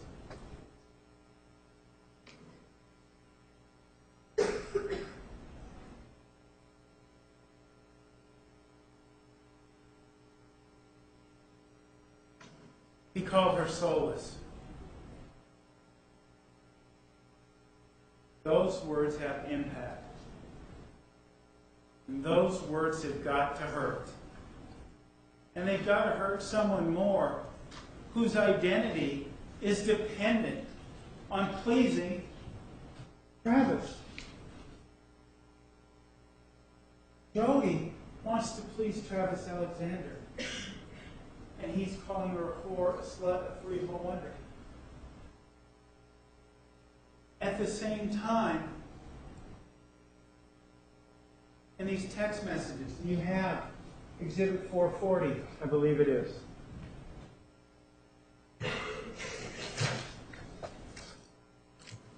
You have all these text messages that you can take back with you. The I love yous on New Year's Day, interspersed with whore, slut, and three-hole wonder. I went out to a club and came to the conclusion, this is Travis to Jodi, that you're the most beautiful woman in the world. Intermixed with don't ever talk to me again. And you could see Jodi feeding off the positive reinforcement as you look at this exhibit and crumbling because of the negative. You can see this ball rolling forward. What Dr. Fonseca said about this relationship is undisputed. Undisputed. And it correlates perfectly, that's the right word, with this borderline personality disorder. This girl who wants to mold herself. And we can see this ball rolling forward. What about the physical abuse? We talk about that as a part of mitigating factor number 5. The emotional abuse is easy to see. It's in the text messages. It's in the recording of the phone sex tape, what the things he wants to do to her. While at the same time, he's telling others she's a stalker. You can see this sort of marginalization, minimization. It would have even greater impact on someone with borderline personality disorder. But what about the physical abuse? This is where Dr. DeMarte begins to step out of her league. She has the training to conduct an MMPI and look at the different testing and look at the data and talk about possible diagnosis. And she diagnosed Miss Arias with borderline personality. But when she started talking about domestic violence and post-traumatic stress disorder, she stepped way out of her league. You saw that she was willing to misrepresent herself, her credentials. Say, well, I was involved with some of these domestic violence studies and assessments as a student, not as a doctor. not as a doctor. She was willing to misrepresent her years of practice on an ad, on a Psychology Today ad, to make it look like she had more experience than she did. And that's what she tried to do here. And Dr. Geffner, when he came back to you a few days ago, talked about confirmation bias. And we can see that in a lot of the things, the subjective things that Dr. DeMarte did in this case. And one of them is saying that domestic violence didn't exist. But we've already talked about how there was no domestic violence other than one incident with Mr. Juarez. There was no domestic violence in the relationship with Mr. McCartney, and there was no domestic violence in the relationship with Mr. Brewer. They all ended peacefully, so to speak. This was something different, wasn't it? Dr. DeMarte takes an archaic, misogynistic approach to domestic violence, doesn't she? If you can't see it, it doesn't exist. She says there are instances of domestic violence that were reported to her, but there are no police reports, there are no medical reports, there is nothing proving that this domestic violence took place. Of course, it is that sort of theory that has kept domestic violence in the dark for so long. There are no witnesses.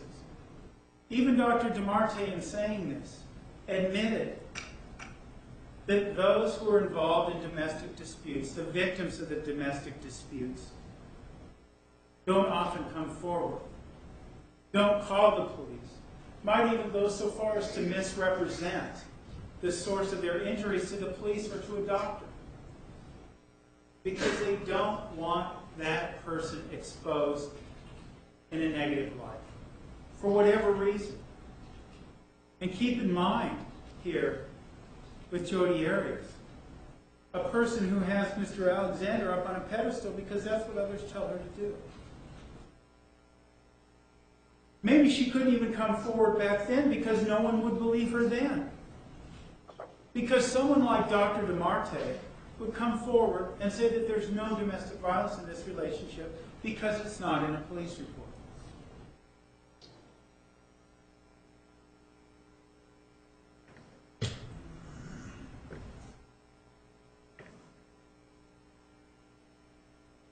The approach Dr. DeMarte takes to domestic violence reminds me of that taken recently by the NFL. Remember months ago, there was this great football player, Ray Rice. A tabloid gets a recording of him walking onto an elevator with his fiancée. And we see in that tape, the first version of the tape, when the elevator ends on the floor, his fiancée falls to the ground. We didn't see it. We didn't see what happened in the elevator in that tape. And he's this great guy, and he does a lot of charitable things.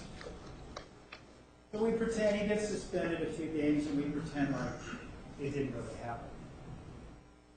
Then the actual tape comes out showing exactly what we knew happened, that it actually happened. And then we care. Then we're outraged. Then he's now a bad guy. He's going to get suspended, even though we knew it happened before.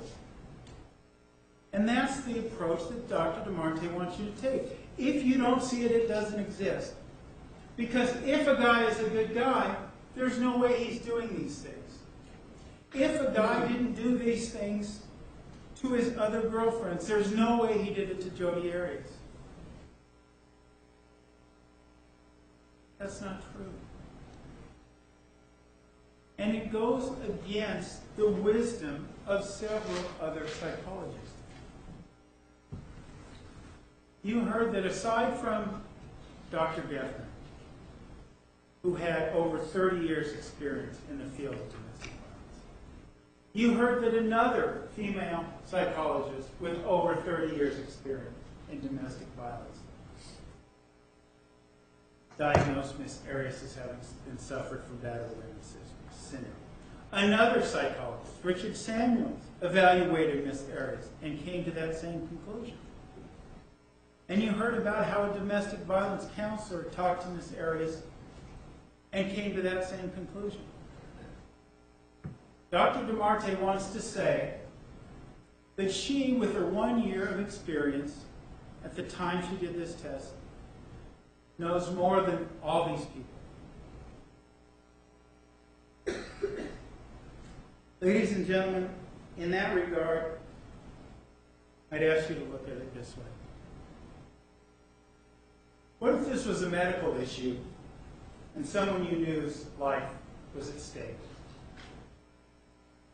And the doctor says, well, that could be cancer, but you know, it's not like anything I've seen before, which is part of what Dr. DeMarte said. And I don't see any reports of anything like this. But I did learn about cancer as a student, and this doesn't look like it. So don't worry about it. Would you trust that opinion? Or would you seek out the other opinions of people who have been in the field, who actually know what they're talking about, who don't misrepresent their qualifications, and come in and look at the situation objectively? And I say objectively because we have testing, don't we? You saw several different tests and several different scales over several days. The trauma inventory, the TSI, the DAPS, others, all relating to trauma, and some of it relating to PTSD and that diagnosis as well, and some of it related to battered women's syndrome and the abuse. But it's also proven to be true, or shown to be true, in the sense that this is something different, this relationship. All these relationships that Miss Arias had ended peacefully. Why did this one end like it did on June 4th of 2008? Something was different about the way Mr. Alexander treated her. Something was different.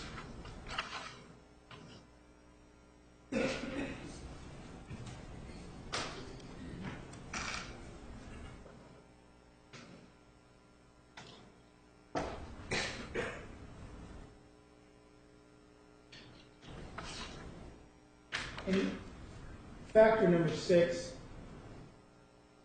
mitigating factor number 6, we talk about the abusive nature of the relationship with Miss Arias, of the relationship that she shared with Mr. Alexander.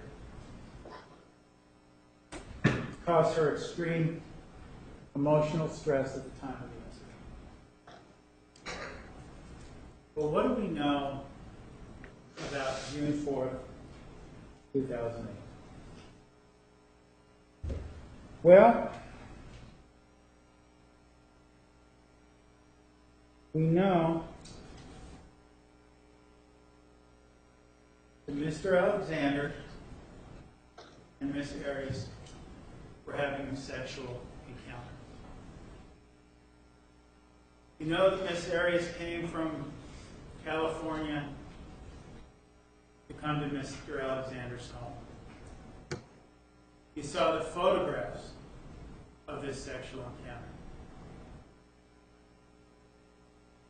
You saw that the afternoon started off in probably a way that was quite typical of this relationship, this secretive sexual relationship. No one knew Jodi Arias was coming over to the home.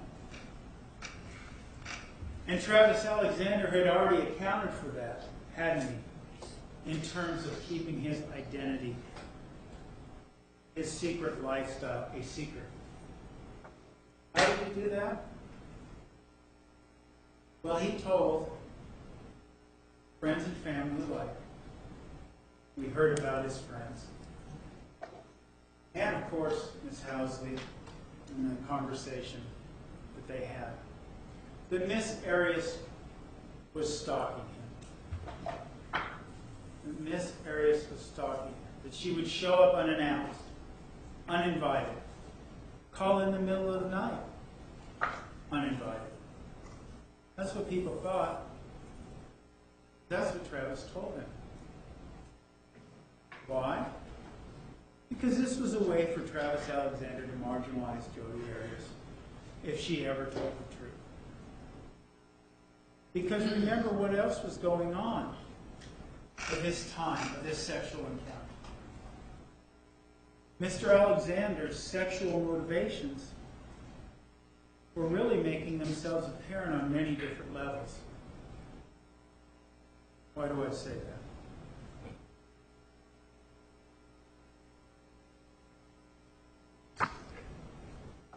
Let's look at Exhibit 841. These are the interactions that Travis Alexander was having with various women throughout the course of his relationship with Mr. Alexander. But as we look, Dr. Geffner talked about this exhibit.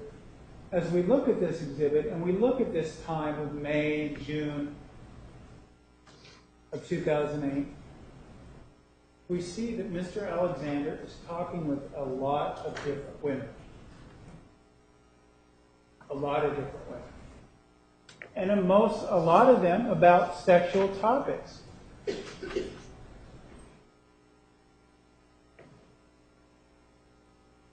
You heard in Exhibit 615 this conversation with Reagan Housley, where there's these ominous words, "I'm afraid one day she is going to kill herself, or me, or both." You heard that that conversation was taking place in May of 2008. And yes, those words are ominous. But if Mr. Alexander really had this fear, why would he invite Jodi Arias over for a sexual encounter in June of 2008? Might it be that Mr. Alexander, when he was making these comments to Ms. Housley, was either trying to marginalize Jodi Arias or make himself somehow more attractive to Ms. Housley? Because we know in this conversation, and you will have it to take back with you, that he goes from talking about this fear of Jodi Arias and how she wants to kill him and how she's stalking him, to the size of her breasts and how he's a virgin. Another sexual conversation on his computer. Well, what else was going on Mr. Alexander's computer in June of 2008? Apart from these interactions, you heard a lot about pornography during the course of this trial. And you said, well, what does this have to do with what happened ultimately on June 4th, 2008? Well, first of all, keep in mind what was read in your jury instructions, that mitigation doesn't have to directly relate to the crime, but a circumstance that surrounds all the events. And what do we know about Mr. Alexander's behavior in this time period? Apart from talking to these girls,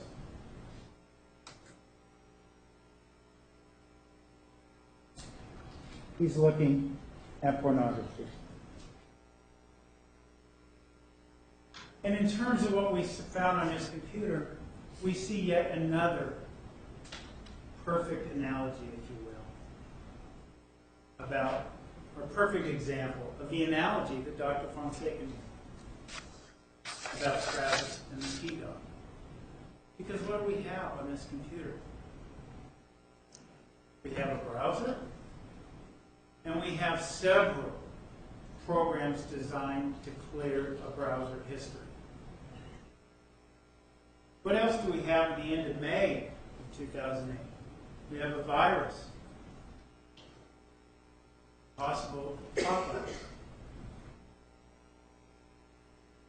he downloads this program, Spybot Search and Destroy, to try to get rid of the problems that I would suggest to you that happened long before the browser history we see at June 1st, 2008. That he had a consistent pattern of this sexual motivation of looking at this pornography. If you doubt that, should you think that that happened just in isolation, listen to that phone text recording that Mr. Alexander and Ms. Arias shared. What does he talk about? He talks about graphic sexual acts, but he talks about her being his porn star. He talks about fantasy scenarios and taking pictures and ejaculating on her.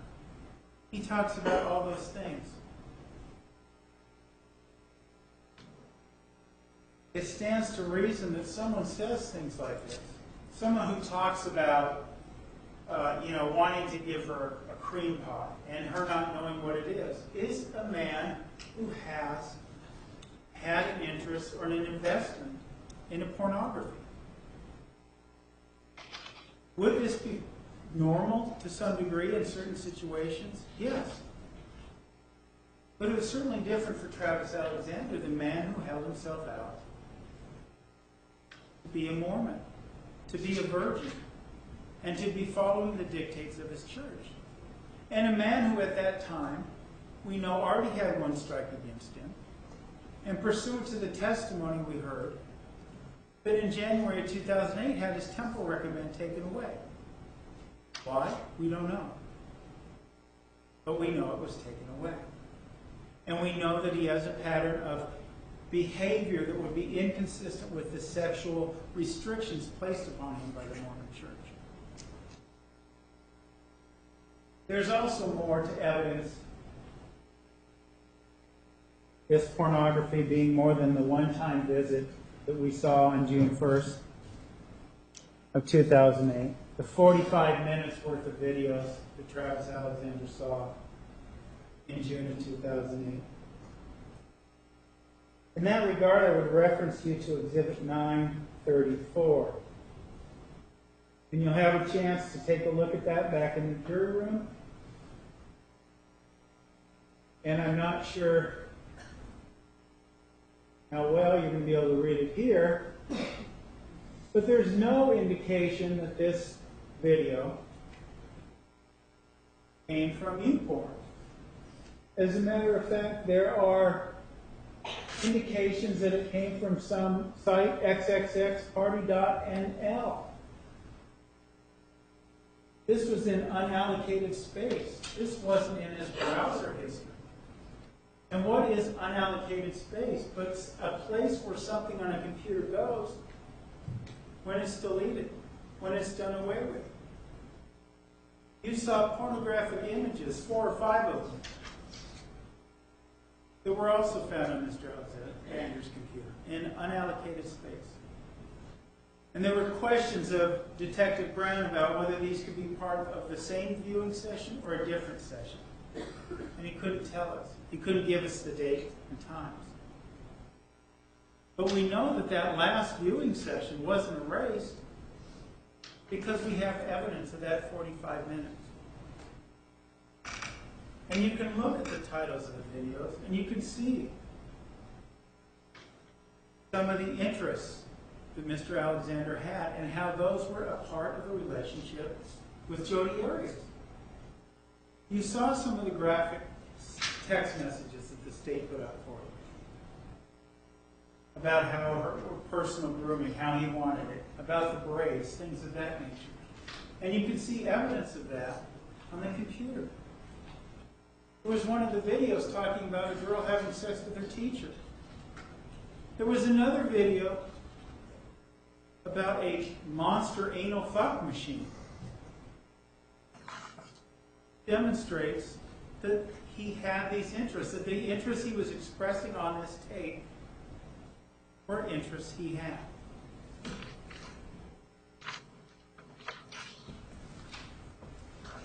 He had an intense sexual motivation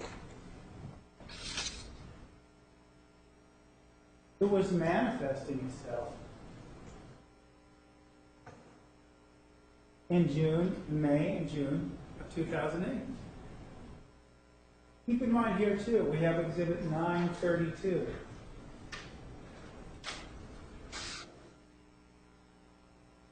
Some of these certainly are pop-up ads, but we have references to Match.com coming from a firm serve, film serve. We have references to Adult Friend Finder. And you'll have this exhibit back with you. But the point is this.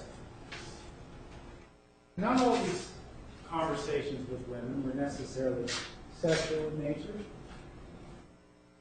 But we know that he was definitely working out to seek women to satiate his sexual desires. You can see that again going back to the conversation he had with Reagan Housing. Turning a conversation about what was going on with him and these supposed fears into assertions of his virginity and the size of her breasts.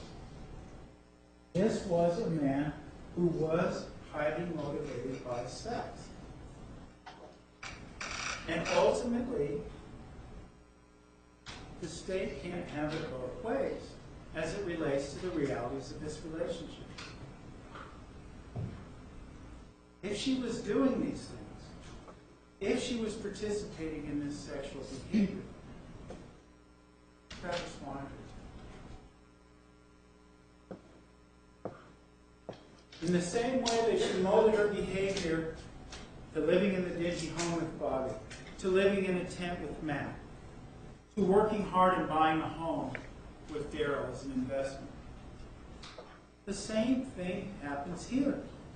You cannot just exclude the actions of this relationship in a puzzle as it relates to this issue.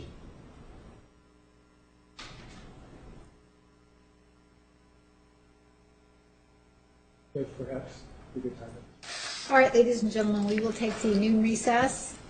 Please return at 1:25. 1:25, please remember the admonition. You are excused. All right.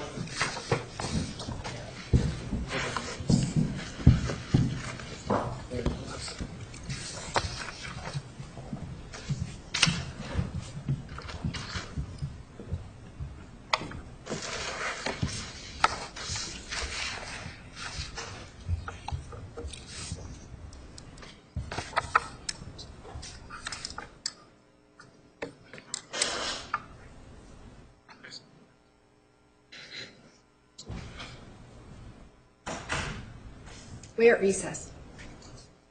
All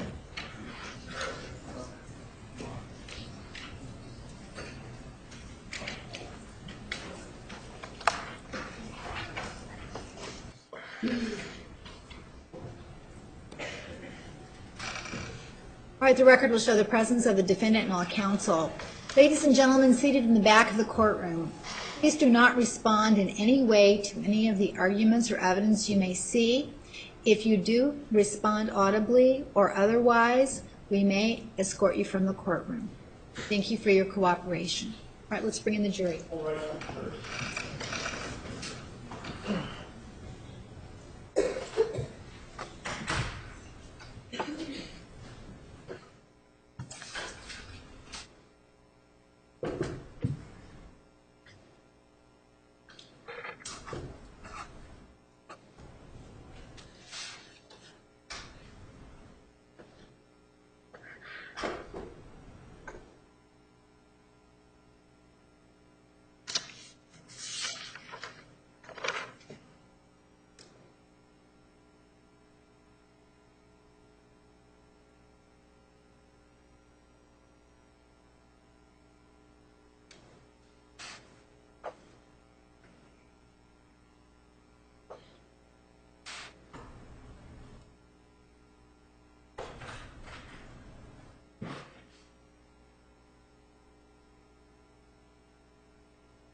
Please be seated. The record will show the presence of the jury, the defendant, and counsel. Mr. Nerman, you may continue. Thank you. Ladies and gentlemen, good afternoon. Before we broke for lunch, we were talking about the different factors here listed on your jury instructions. We started talking about the point in time the events that were taking place on June 4th, 2008, or directly preceding June 4th, 2008, in this relationship, in this unhealthy relationship. And we talked about Miss Arias having this rough childhood background of abuse. We talked about how the girl we see in image 689 with her brother smiling was also a victim of abuse, was also born with a brain that was different than ours that made her vulnerable to mental illness. We talked about how this girl made it through several relationships and 27 years of her life before the events that took place in June 2008 happened. She is more than the events of June 4th, 2008. But we also heard, when we talked this morning, we heard about who Mr. Alexander was. And these people that came together in this unhealthy relationship. That was something different than Jodi Arias had ever experienced in her life. This was a different relationship for Jodi. And we know that this mentally ill girl had the exact wrong makeup for this kind of relationship.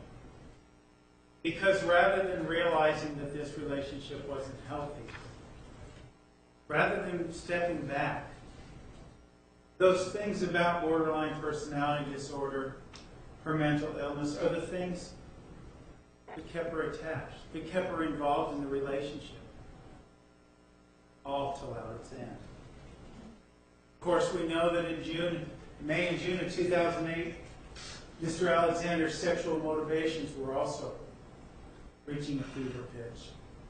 The contact with women, pornography, the desire to have this sexual encounter with Miss Arias at his home. All of these things were coming into play June 4th, 2008. All of them. One thing we haven't talked about as it relates to this relationship in her entire life yet is this diagnosis of post-traumatic stress disorder. What does this mean? It again is another mental illness, another trauma-based event in Jodi's life, or diagnosis in Jodi's life.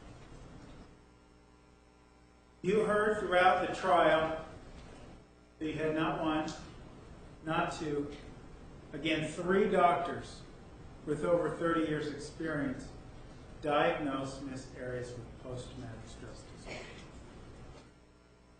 The only one who believed that that the diagnosis of post-traumatic stress disorder was wrong was Dr. Jodi Arias. And again, this is one of those situations that I talked about before lunch, where Dr. Arias steps out of her league. Where I pose the hypothetical question, would you trust the assessment of a doctor with 1 year's experience with a medical issue, who didn't have any real experience in the field other than having learned about it in school? Would you trust that person with the diagnosis? Because ultimately what Dr. Arias and ultimately the state are asking you to believe is that all these other doctors are wrong. All their objective testing is wrong. Jodi Arias is right. That's really the dispute regarding this mitigating factor. We know she's been diagnosed with this. We know that. Dr. Arias, though, even in denying that this PTSD exists, admits, well, yes, the childhood abuse she suffered could be enough of a trauma to trigger PTSD. There was the issue brought up through one of your questions about trauma and whether or not she needed to remember the event for it to give rise to PTSD. And she talked about how, yes, even that event could give rise to PTSD, and Dr. Geffner talked about that. About how it is the physical body reaction that is concerning. The mind doesn't have to remember, but the trauma's there. We also know that in Jodi's young life, at some point in time around the age of 12, a knife was held to her throat. And she thought she was going to be sexually assaulted. Dr. DeMarte said, well, yes, that would be sufficient. As would the myriad of childhood abuses that Jodi suffered. That, too, would be sufficient reason to give a diagnosis or give rise to post-traumatic stress disorder. Yet she says, in contradiction to the testing and everything else, that it's not post-traumatic stress disorder. In part, under this idea of intrusive thoughts. And because the intrusive thoughts that Ms. Arias was having didn't relate to the kind of intrusive thoughts that Dr. DeMarte had seen in her experience. But again, do you trust that, or do you trust objective testing? Do you trust her assessment regarding avoidance? Or do you trust what Dr. Geffner said about denial and about disassociation with her behavior after these events? And do you also take into account something that started long before this relationship with Mr. Alexander? The constant signs of depression that you saw in her journals throughout this trial. And how that is associated with post-traumatic stress disorder.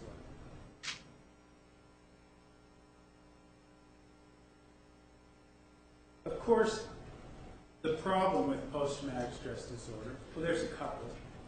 Dr. Geffner could only give a diagnostic impression of PTSD because it was so long since the last possible trauma that could have caused this event, June 4th, 2008.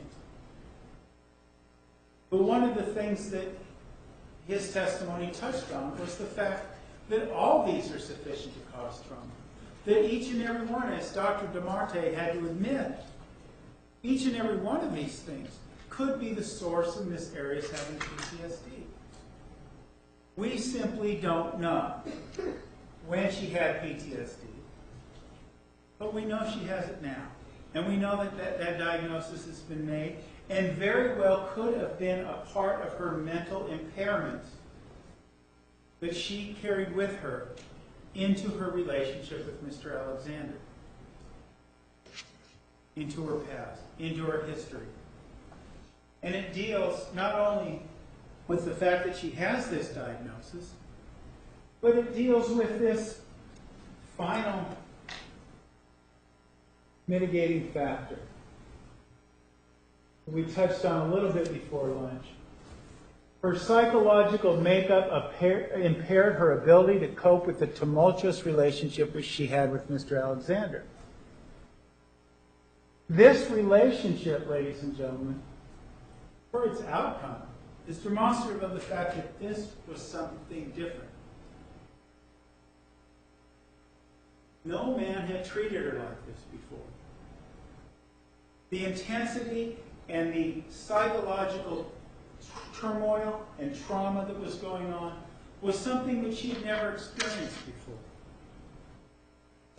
If a woman with borderline personality is involved in a relationship with someone like Daryl Brewer, they're acting like the perfect wife and stepmom. But this was different, wasn't it? This was different. If a person with borderline personality disorder is living with someone who wants to live in tents and do different things and explore spirituality, The person with borderline lives in tents and does these different things and explores these things. But this was something different. And a matter of fact, this was something different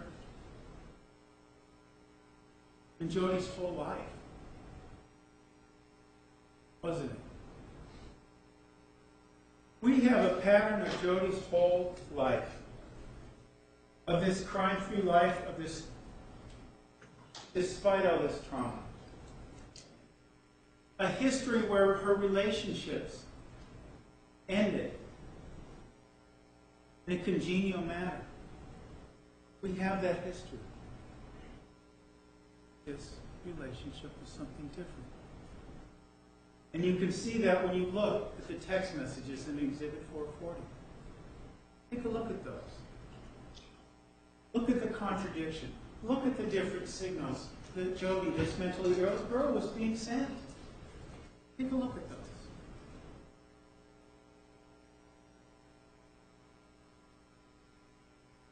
Take a look at her journals. Look at the trauma. Look at the depression. Look at the thoughts of suicide that were expressed well before this relationship. That's who Jodi Arias is and was and made it through life to this point in time in September of 2006 when she met Mr. Alexander. That is the person whose life is in your hands. It's not just the person who was involved in the relationship with Travis Alexander. But it is everything that Miss Arias was from that date, July 9, 1980, when she was born with that abnormal brain, to this point in time.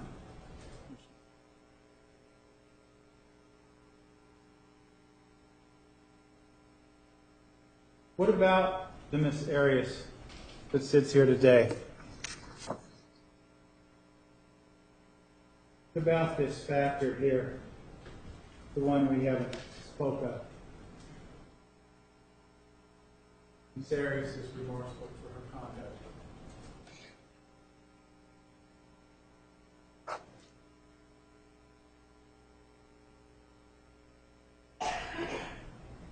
Miss Arias spoke to you during this trial. She expressed her remorse. She was asked by Ms. Wilmot, "Did you kill Travis Alexander?" She said yes. Ms. Wilmot asked her, "Why did it take 2 years to admit that you did it?" It took me, her answer, that long to be able to admit it to myself that I did it.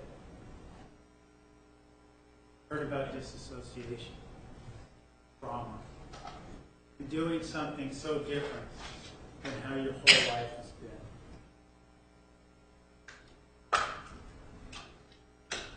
She was also asked, why did it take so long for her to admit it to herself?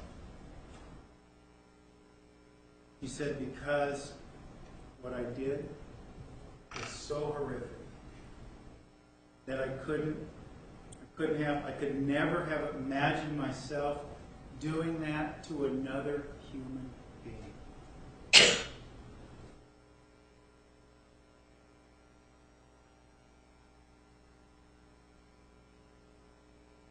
The idea that she lied about what happened afterwards was something else she discussed. She was asked during about the interviews with Detective Flores about whether or not she was truthful in those interviews. She said, anything surrounding my having to deal with Travis dying, I was not truthful about. Someone asked her why. Well, again, it was something that I was years from being able to even coming around to admitting to myself that I did something that horrible.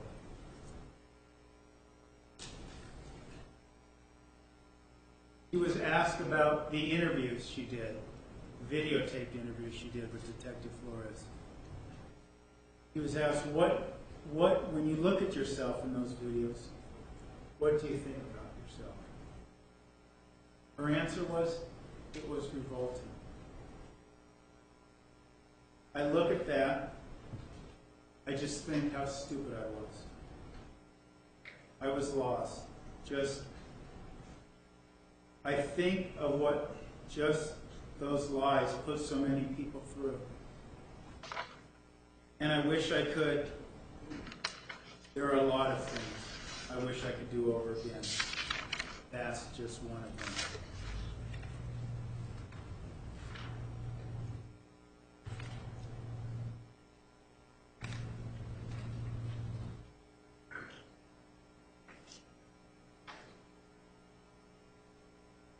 He was asked more about saying something to somebody about the truth of what happened. She said, I know who I am, and I know who I've been my whole life.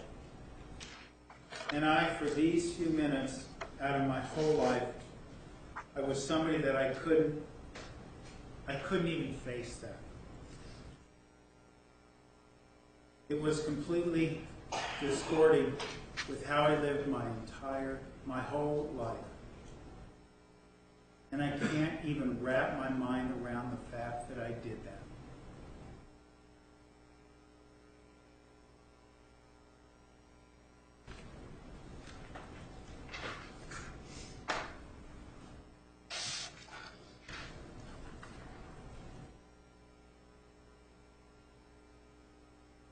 He was asked by Ms. Wilmot about the pictures of Travis's body after the killing on June 4th.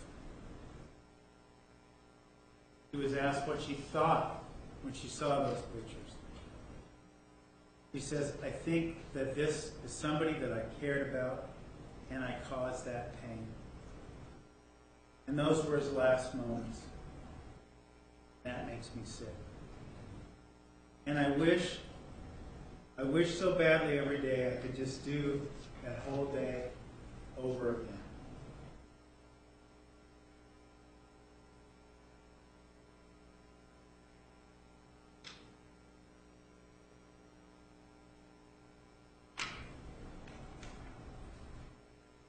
Finally, this isn't sequentially, but I think perhaps most important for our discussions here today about remorse. She was asked about what Mr. Alexander's brother Stephen and her sister Tanisha Sorensen had to say. She was asked, she said, I think that when I hear that, if I could do, I wish so badly that I could just take that away from them. And that I could reverse what I did.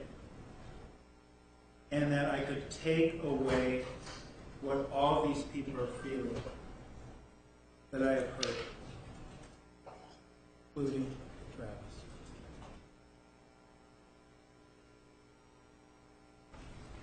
It's true, ladies and gentlemen, that it took Miss Arias quite some amount of time to deal with what happened in those few minutes in 2008. And it's true that her denial about what happened, her disassociation, led to her not really being able to understand fully what happened. I'm not saying she didn't know, but digesting and understanding it on a different level. She is remorseful. She regrets, as she said in that passage, what she did and the pain she has caused.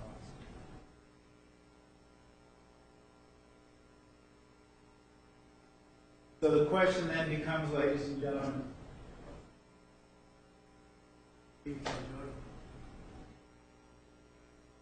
do Do you kill this mentally ill girl who got involved in a relationship she didn't know how to handle? Do you kill this girl who grew up in horrific conditions and was a victim of abuse? And do you kill a girl who lived an otherwise good life over these few moments in time?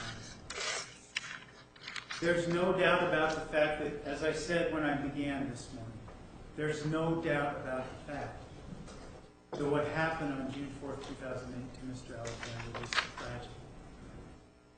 No doubt about it. But the question is, what do you do in response? And ladies and gentlemen, I want to remind you, as you begin to consider your verdict and hear the words, that if you sentence Ms. Arias to death, looking at Exhibit 689, you're killing this girl. If you mark death on your verdict form, looking at Exhibit 688, killing this girl. If you look at the picture of Exhibit 691, when you mark death, you're killing this girl.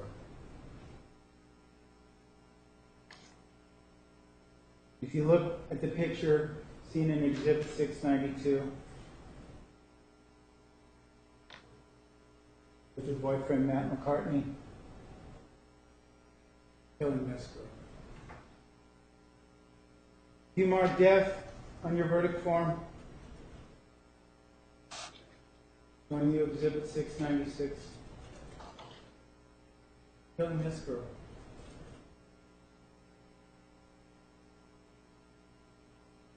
If you mark death in your verdict form, looking at Exhibit 695, killing this girl.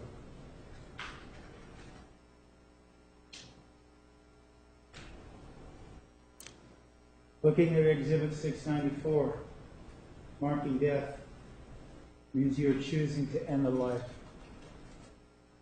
of that girl, Jodi.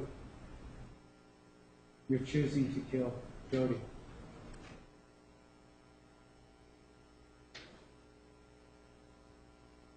You're also putting an end to the life of the girl in Exhibit 699, who converted to Mormonism for Travis Alexander based on what Dr. Monte said because of her mental illness, killing that girl. And if you mark death, looking at Exhibit 435 on your verdict form, killing Jodi. The woman, Travis Alexander. I urge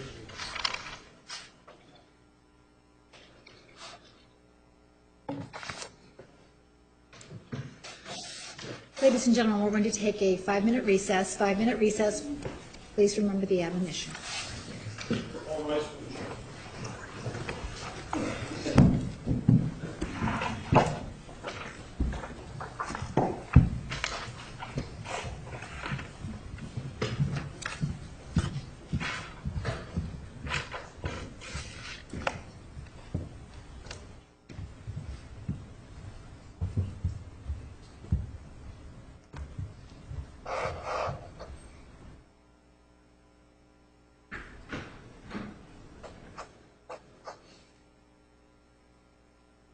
Counsel, approach, please. I'm sorry, what? Approach, please. Oh.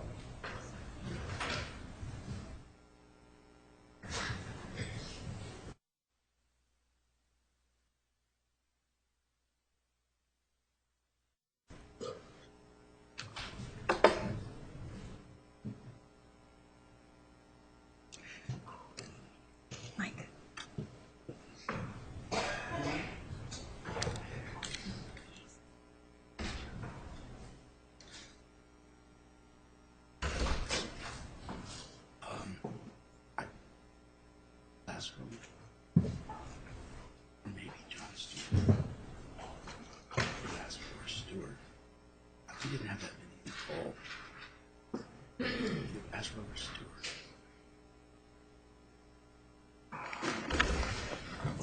did have some questions. I still think last round. Okay.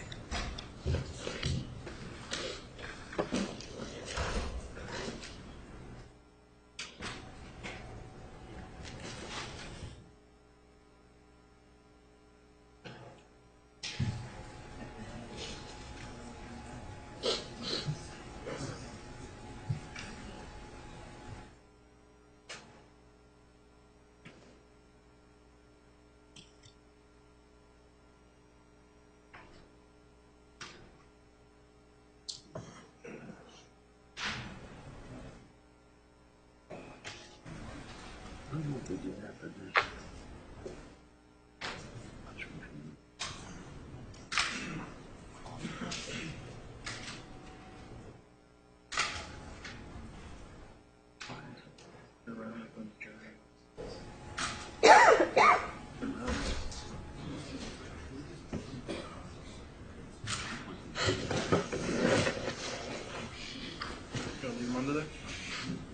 When do you need those?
Counsel, please approach.